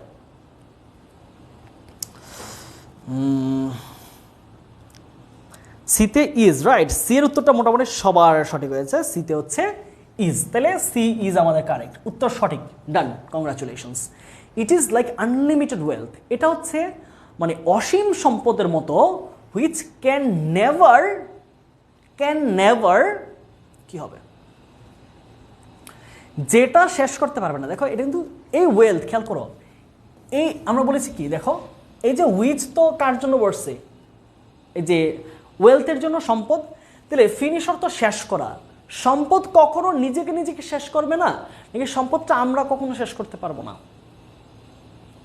বুঝো, বাক্যের বাংলাটা বুঝো, যে ইট ইজ লাইক আনলিমিটেড ওয়েলথ, এই জ্ঞান হচ্ছে একটা অফুরন্ত সম্পদ, যেটাকে শেষ করতে পারা যাবে না। সমুদ্রের পানি, আমরা কি বলি, সমুদ্রকে নিজের পানিকে নিজে শেষ করবে, নাকি আমরা কখনো সমুদ্রের পানি শেষ করতে পারবো না, তাই না? এরকম না? তাহলে সমুদ্রের পানি তো নিজে শেষ করে না, তাহলে বিষয়টা হচ্ছে পেসিভে সেন্টেন্সটা। তাহলে কি হবে, মোডাল অলরেডি দেওয়া আছে ক্যান, নেগেটিভের জন্য নেভার, তাহলে আমরা বি প্লাস V3, তাহলে বি ফিনিশড,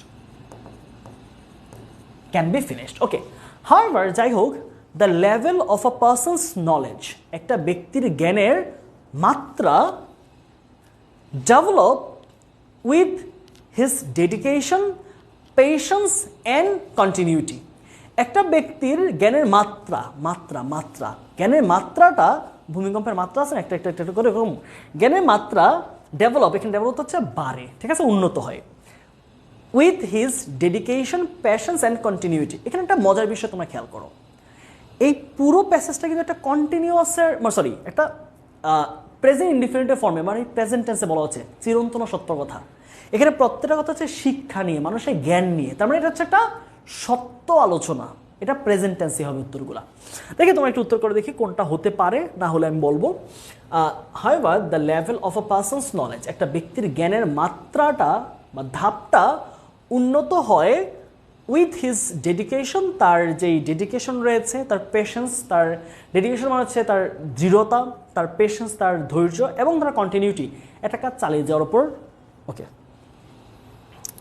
অনেকে দিয়েছে ইজ ডেভেলপ, হ্যাজ কেন, হ্যাজ দিলা কোত্থেকে, হ্যাজ ডেভেলপ না, এটা কিন্তু আমি বলেছি চিরন্তন সত্য কথাগুলো আমরা প্রেজেন্ট ইনডেফিনিট টেন্সে অ্যান্সার করব, যেগুলো সত্য কথা, যেগুলো বাস্তব কথা, শিক্ষা নিয়ে, মানুষের জীবন নিয়ে, এগুলো প্রেজেন্ট ইনডেফিনিটে। তুমি বাক্যগুলো খেয়াল করো না, এই যে ইজ ইনডেফিনিট টেন্স, তারপর হচ্ছে কি ক্যান বি প্রেজেন্ট টেন্সে, তারপর হচ্ছে এই যে দেখো ইজ, এটাও প্রেজেন্ট টেন্স। তার মানে আসলে ব্যাপারটা হচ্ছে প্রেজেন্ট টেন্সের প্যাটার্নে লিখতে হবে যদি চিরন্তন সত্য কথা, বাস্তব কথা বা কোনো বৈজ্ঞানিক কথা হয়। হুইচ ইজ ডেভেলপ আসলে হয়েছে which develops, right, which develops, যেটা উন্নত হয় বা বাড়ে। মাত্রা তো বাড়তে পারে, মাত্রা ধর হচ্ছে সমুদ্রের রিক্টার স্কেলে মাত্রা বাড়ে না, তোমরা পারদ যদি কোনো কিছু রাখো, পারদের মাত্রা বাড়ে না, যে বিভিন্ন জিনিসে পারদ রাখলে পারদ বাড়ে না, সূর্যের আলোর রশ্মি বাড়ে কমে না, এটা তুমি বাড়াও না। এখন বলবো যে ভাইয়া এটা তো আমরা বাড়াচ্ছি না। সমুদ্রের পানি কি করে, সমুদ্রের পানি জোয়ার ভাটা হয়, তুমি করো না, জোয়ার হয় ভাটা হয়, প্রকৃতিগতভাবে হয়। কিছু ব্যাপার আছে তুমি এখন প্রশ্নবিদ্ধ হবা যে ভাইয়া খুব এই ব্যাপারটা আলোচনা, আমি পাওয়ার প্লেতে ক্লাস করেছি কিন্তু এই সেন্সটা আমার আসে নাই, তখন আমি একটু আলোচনা করে দিচ্ছি। সেটা কি, ধরো আমার মধ্যে একটা যখন প্রশ্ন জাগ্রত হইতো যে কেউ যদি কাজটা করে তাহলে অ্যাক্টিভ, কেউ কাজটা করতে না পারলে পেসিভ। কিন্তু কিছু কিছু ব্যাপার আছে শুধু মানুষই কাজ করতে পারবে এটা তো সত্য কথা না। ধরো উদ্ভিদ বেড়ে ওঠে, আমি বাড়াইছি, উদ্ভিদ নিজেই বেড়ে উঠছে, প্রকৃতি তার আলো ছড়িয়ে দেয়, তাহলে প্রকৃতি তো আলো ছড়িয়ে দিতে পারে। সূর্যের রশ্মি বাড়ে কমে, সত্য কথা। সমুদ্রের জোয়ার হয় ভাটা হয়, সত্য কথা। তারপর হচ্ছে কি এই ব্যাপারগুলা। কিন্তু তুমি যদি বলো যে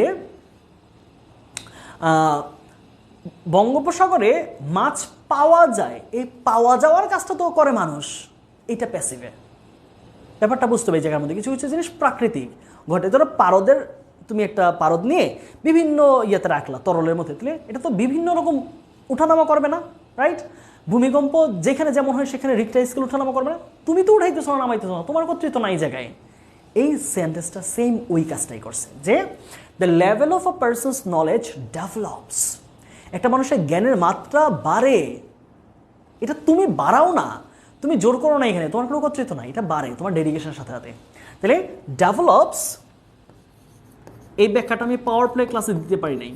ডেভেলপস উইথ হিজ পেশেন্স, যদি এখানে পেসিভ হইতো তাহলে কিন্তু এখানে বাই দিত, দেখো বাই হিজ পেশেন্স দিত, with his patience, dedication and continuity.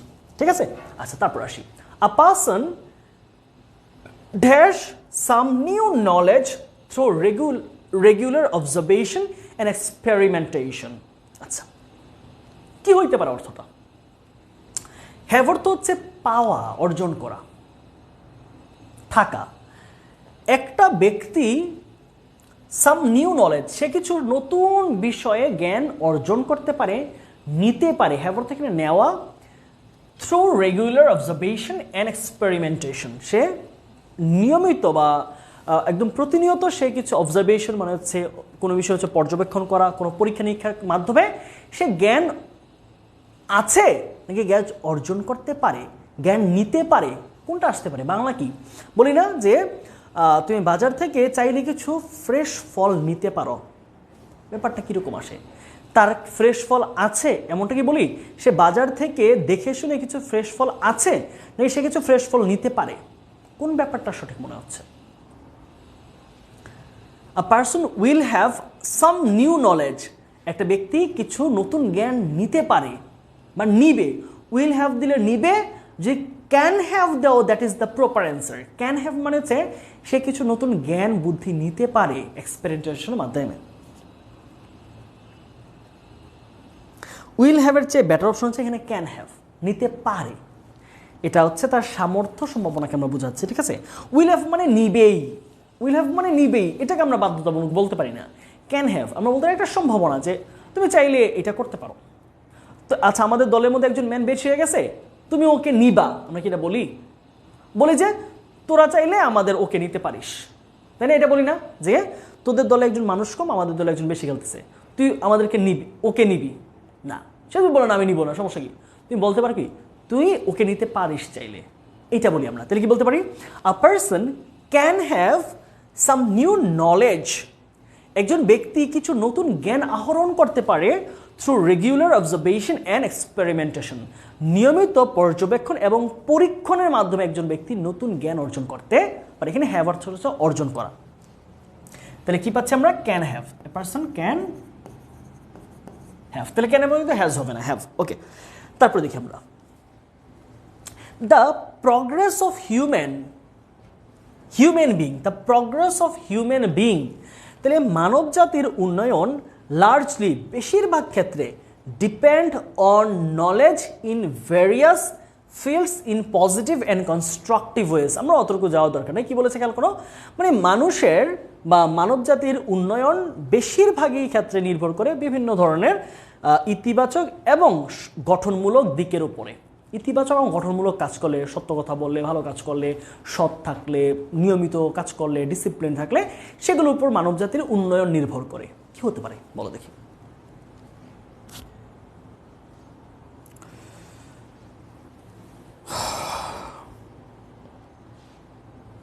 আচ্ছা, হুমায়রা তুলি উত্তরটা প্রথমে এত বড় ধরনের ভুল দিয়েছো, সেটা হচ্ছে ব্যাপারটা আমি তো প্রথমেই বলেছি, তুমি খেয়াল করো হুমায়রা, খেয়াল করো। Present tense, present tense, present tense, present tense, present, এইখানে এইটা ঘটনাটাকে পাঁচটা হবে। বলছি না একটা সত্য কথা, একটা বাস্তব কথার ক্ষেত্রে আমরা প্রেজেন্টটা রাখবো কথাগুলোকে। তাহলে ডেভেলপড কেন দিলা? পুরা প্যাসেজ দেখতেছো প্রেজেন্টে, তাহলে এটাকে পাঁচটা হওয়া সম্ভব? এই তো লুনা বলেছে can develop, can depend, can sorry, the progress of human being largely can depend. আচ্ছা, লার্জলি ক্যান ডিপেন্ডের মানে কি বুঝতেছো? যে যে মানবজাতির উন্নয়ন নির্ভর করতে পারে, তার মানে তো সম্ভাবনা, এক ধরনের সম্ভাবনা বা সামর্থ্য। কিন্তু এটা তো সত্য কথা, সত্য কথা রাখতে যেটা একদম সাদা সত্য, এটাকে সম্ভাবনা কেন যাবো আমি? যেমন বাক্যটা যে এমন হয়, দেখো কোন বাক্যটা সুন্দর, যদি তুমি শুধু দেও ডেভেলপস, যেহেতু the progress third person singular number, তাহলে মানুষের জ্ঞান নির্ভর করে বিভিন্ন ধরনের ইতিবাচক এবং গঠনমূলক দিকের উপরে। আর যদি তুমি আরেক ক্ষেত্রে বলো মানুষের মানবজাতির উন্নয়ন নির্ভর করতে পারে বিভিন্ন মূলক ইতিবাচক গঠনমূলক কাজে, কোনটা ক্ষেত্রে তোমার সুন্দর মনে হচ্ছে? নির্ভর করে এইটাকে আমরা চিরন্তন বলতে পারি, নাকি নির্ভর করবে বা করতে পারবে, কোনটা মনে হচ্ছে? এবং খেয়াল করতে হবে দ্য প্রগ্রেস, এটা কিন্তু থার্ড পারসন, এটা আনকাউন্টেবল নাউন। আর আনকাউন্টেবল নাউন অলওয়েজ সিঙ্গুলার হয়, ঠিক আছে? তার মানে কি হবে এখানে? ডেভেলপ না দিয়ে ডেভেলপস। আচ্ছা, on the knowledge in various fields in positive and constructive ways. For example, যেমন ধরো, এইবার উত্তরে আসো। এই যে এতক্ষণ পর্যন্ত আমরা জ্ঞান বিজ্ঞানের উন্নতি এগুলো বললাম, এগুলো কিন্তু চিরন্তন সত্য কথা। এইবার আসো কি দিয়েছে। ফর এক্সাম্পল, যেমন ধরো বলেছে যে বিভিন্ন ধরনের ভালো ইতিবাচক দিকের উপরে, কাজের উপরে আমাদের একটা ব্যক্তির জ্ঞান নির্ভর করে, ঠিক আছে? আমাদের জ্ঞান বিজ্ঞান নির্ভর করে। কি বলেছে? ফর এক্সাম্পল, যেমন এমন একটা উদাহরণ দিয়েছে, Newton discover a theory of gravitation and there are many famous scientists who invent amazing things make life easy on earth. আচ্ছা, এখন এই পর্যন্ত আলোচনা হয়ে গেল আমাদের চিরন্তন সত্য কথা, জ্ঞান বিজ্ঞান নিয়ে একটা সাধারণ আলোচনা, তার মানে এটা প্রেজেন্টে রেখেছে। তাহলে নিউটন যে আবিষ্কার করেছে থিওরি অফ গ্র্যাভিটেশন বা মহাকর্ষ যেই থিওরি, এটা কি তুমি প্রেজেন্টে রাখবা? তিনি কি এখন করেছে বা এখন করতেছে? বলো দেখি। এবং দেয়ার আর মেনি ফেমাস সায়েন্টিস্ট, এমন আরও অনেক বিখ্যাত বিজ্ঞানীরা রয়েছেন পৃথিবীতে, পৃথিবী জুড়ে তাদের ইতিহাস রয়েছে, যারা ইনভেন্ট করলে তো আর তাকে আমি বলতামই না ফেমাস, যারা করে গেছে তারা না ফেমাস। আইনস্টাইন করে গেছে, গ্যালিলিও করে গেছে, কোপারনিকাস করে গেছে, ওপেনহাইমার করে গেছে। তাহলে এই ব্যাপার দুইটা। আর এখানে এসেছে আমাদের একটা জিরান বা ইনফিনিটিভের ব্যবহার, ঠিক আছে? যে invent amazing things making life easy on the earth, তারা কি পৃথিবীতে আমাদের জীবনকে সহজ করে এগুলোকে আবিষ্কার করছে, কিন্তু আমাদের জীবনকে, পৃথিবীর মানুষকে জীবনকে সহজ সুন্দর করতে তারা এই আবিষ্কারগুলো করছে? উদ্দেশ্য ছিল নাকি কইরে এরপর হচ্ছে যে এরকম করছে? দেখি তোমরা বলো। রাইট, তাহলে এইটা হচ্ছে ডিসকভার, সহজ পাস্টের ঘটনা। তাহলে কি পাচ্ছি আমরা? ডিসকভার্ড। তাহলে এটা কি হবে? এইটা অতীতের ঘটনা, তাহলে এটা হচ্ছে আমাদের ইনভেন্টেড। সরি, বানানটা একটু সুন্দর হয় নাই, ইনভেন্টেড। তাহলে লাস্টেরটা কি হবে বলো তো দেখি? রাইট, টু মেক, এটা কিন্তু আর পাস্ট হবে না, এটা হচ্ছে infinitive. To make life easy on the earth, পৃথিবীতে আমাদের জীবনকে সহজ করতে তারা অনেক জিনিস আবিষ্কার করে গেছেন। তাদেরকে একটা উদ্দেশ্য ছিল না যে আমি একটা পারমাণবিক জিনিস বানাবো, আমি একটা থিওরিটা বানাবো, অথবা আইনস্টাইনে আমার সূত্রটা তৈরি করবো। এটা উদ্দেশ্য ছিল কি? পরবর্তী বিজ্ঞান, পরবর্তী প্রজন্ম, পরবর্তী মানবজাতির জন্য আরও সহজে একটা জিনিস প্রযুক্তি পেতে পারে, এটা হচ্ছে উদ্দেশ্য ছিল। To make life easy on the earth. আমরা প্রায় শেষের দিকে চলে এসেছি আমাদের লেকচারের। আরও কিছু প্র্যাকটিস তোমরা নিজেরা করবা আশা করছি। মেড কেন হবে না? মেকড তো হয় না, মেকড কোনো ফর্ম না, হইলে মেড হইতো। থিংস মেড লাইফ, তুমি যদি এখানে একটা ইউজ করতা, ধরো হুইচ ইউজ করতা, হুইচ দিলে তুমি দিতে পারতা হুইচ মেড লাইফ। কিন্তু খেয়াল করো, একটা সাবজেক্ট তো দুইটা ফাইনাইট ভার্ব নিতে পারে না।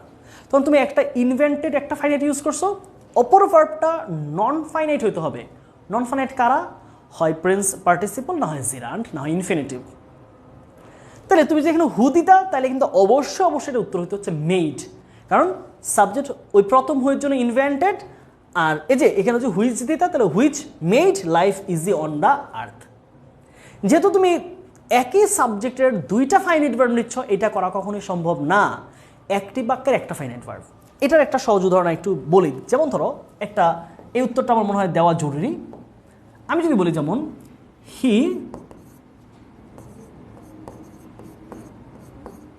স্টপড কল্ড মি, বাক্যটা কি সঠিক মনে হচ্ছে? বলো তো দেখি।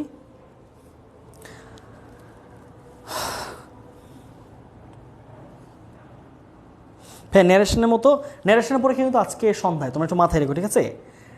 ন্যারেশনে কিন্তু অ্যাডমিশন স্ট্যান্ডার্ডের প্রশ্ন হয়েছে, সো তোমরা একটু মাথায় রেখে পরীক্ষা দিবা, এবং পরীক্ষা দিলে বুঝতে পারবা যে আসলে তোমার কোথায় ঘাটতি আছে, কোন জায়গায় কি, ঠিক আছে? ন্যারেশনের প্রশ্নগুলো প্রত্যেকটা হচ্ছে অ্যাডমিশন স্ট্যান্ডার্ড, একাডেমির চেয়ে যেন একটু বেটার ফিল তোমরা পাও, সেটা করেছি। আর নেক্সট পরীক্ষাগুলোতে খেয়াল করবো যে তোমরা right form of verb, right form ভার্বের পরীক্ষাটা স্পেসিফিক হবে, কারণ এটা প্রত্যেক ভার্সিটি অ্যাডমিশনে থাকবে। রাইট ফর্ম ভার্বেরটা কোয়েশ্চেন আমি একদমই স্ট্যান্ডার্ড করব, ফুল হচ্ছে ইউনিভার্সিটি স্ট্যান্ডার্ড। এটা মেডিকেলের কোয়েশ্চেন থাকবে, medical standard plus university, Dhaka university plus গুচ্ছ, তিনটাকে কম্বাইন করে প্রশ্ন করব। রাইট ফর্ম ভার্বের পরীক্ষাটা কিন্তু আরও বেশি হাই ভোল্টেজ হবে। আচ্ছা, খেয়াল করো, এই ব্যাপারটা একটু আমি এক্সপ্লেইন করি। দেখো, যেমন হি স্টপড, একটা ফাইনাইট ভার্ব। ফাইনাইট মানে কি? যেটা দিয়ে পূর্ণাঙ্গ কাজ করা বোঝায়। ওকে, মানে বাক্যের অর্থ সম্পন্ন করতে পারে যেই ওয়ার্ডটা, মানে ভার্বটা, সেটা হচ্ছে ফাইনাইট ভার্ব। তাহলে হি স্টপড একটা ভার্ব হয়ে গেল না? খেয়াল রাখতে হবে, একটি সাবজেক্ট একটি মাত্র ফাইনাইট ভার্বকে নিতে পারে। বোঝার চেষ্টা করো, একটি সাবজেক্ট একটি বাক্যে একটি মাত্র ফাইনাইট ভার্ব নিতে পারে।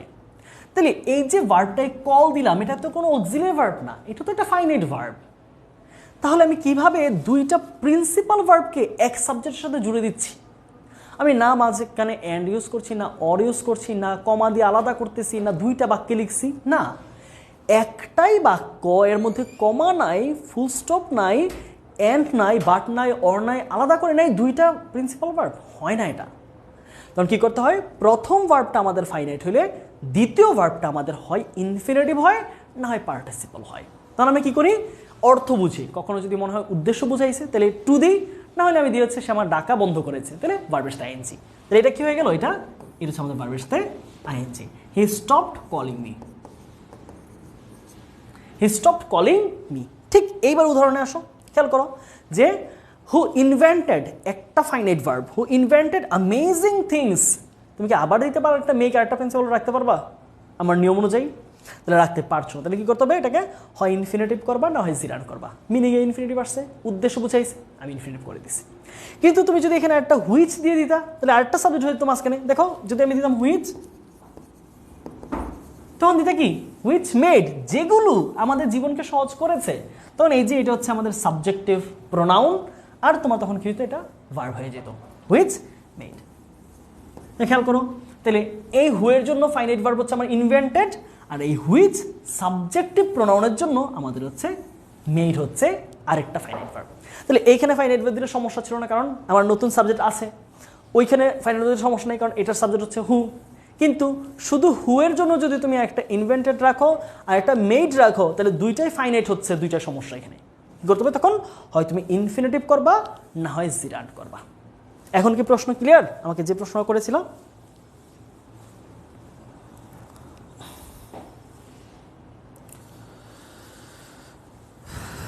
একটু জানাবা আমাকে প্রশ্ন যে করেছ।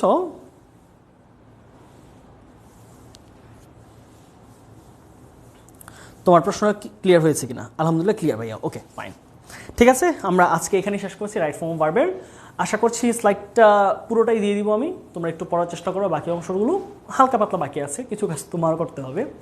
আচ্ছা, যাই হোক, আমরা দেখা হচ্ছে ইনশাল্লাহ আগামীকাল। একটা গ্যাপ নিব, আমি একটু বাড়ি যাচ্ছি আজকে, আমাদের গ্রামের বাড়িতে, আমার আব্বুকে নিয়ে একটু হসপিটাল যাব। একটা প্রশ্ন বলি, আপনি এগুলো কোথায় থেকে শিখেছেন বলেন, কোন বই থেকে? আমি সেটা কিনে পড়ে ফেলি। আচ্ছা আচ্ছা, আমি তো, আচ্ছা ধরো একটা রিফাতকে মজার কথা বলি। হ্যাঁ ভাইয়া, আজ কি ন্যারেশনের ক্লাস হবে? ন্যারেশনের এক্সাম হবে আজকে, ক্লাস না। আচ্ছা, রিফাতকে একটা সুন্দর প্রশ্ন করেছে আমাকে যে ভাই আপনি এগুলো কোত্থেকে শিখছেন।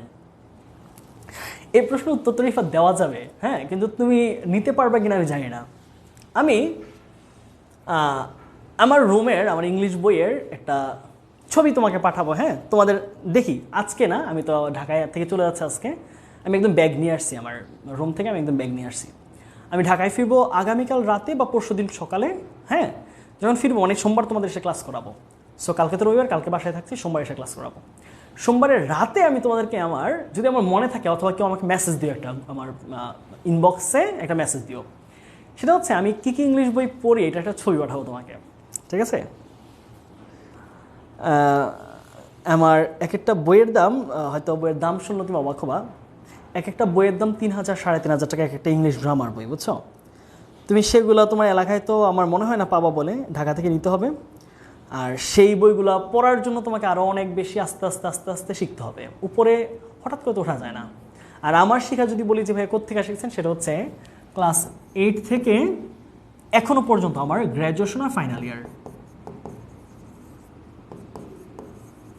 এই পর্যন্ত আমি শিখছি, প্রতিদিনই শিখি কিছু না কিছু।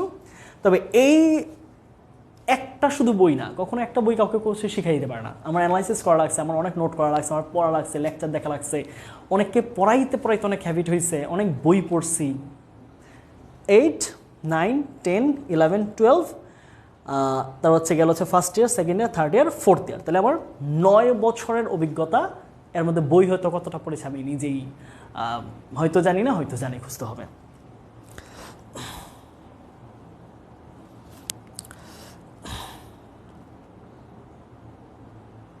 হ্যাঁ লুনা, আমাকে একটা মেসেজ দিও, বা যে কেউ একটা মেসেজ দিও তোমাদেরকে।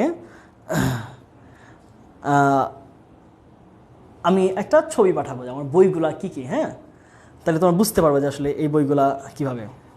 ঠিক আছে বাচ্চারা, আজকে তাহলে এখানে শেষ করছি। ইনশাল্লাহ তোমাদের পরবর্তী ক্লাস হবে হচ্ছে সোমবার, কালকে গ্যাপ দিচ্ছি। সোমবার তোমাদের ক্লাস হচ্ছে সিনোনিম অ্যান্টোনিমের উপরে অথবা পাংচুয়েশন, দুইটার যে কোনো একটা ক্লাস নেব, ঠিক আছে? এরপরে একদিন হচ্ছে 2 দিনে 2টা গ্রামার ক্লাস, তারপরে একদিনে আমরা অ্যাপ্লিকেশনের প্যারাগ্রাফের দুইটা ক্লাস একসাথে নিয়ে নিব। নেক্সট আমাদের 3 দিন ক্লাস হচ্ছে, সোম মঙ্গল বুধ আমাদের কোর্স মোটামুটি ফাইনাল হয়ে যাবে, ঠিক আছে? ওকে, তাহলে দেখা হচ্ছে তোমাদের সাথে ইনশাল্লাহ সোমবার। সবাই ভালো থাকো, সুস্থ থাকো। আসসালামু আলাইকুম।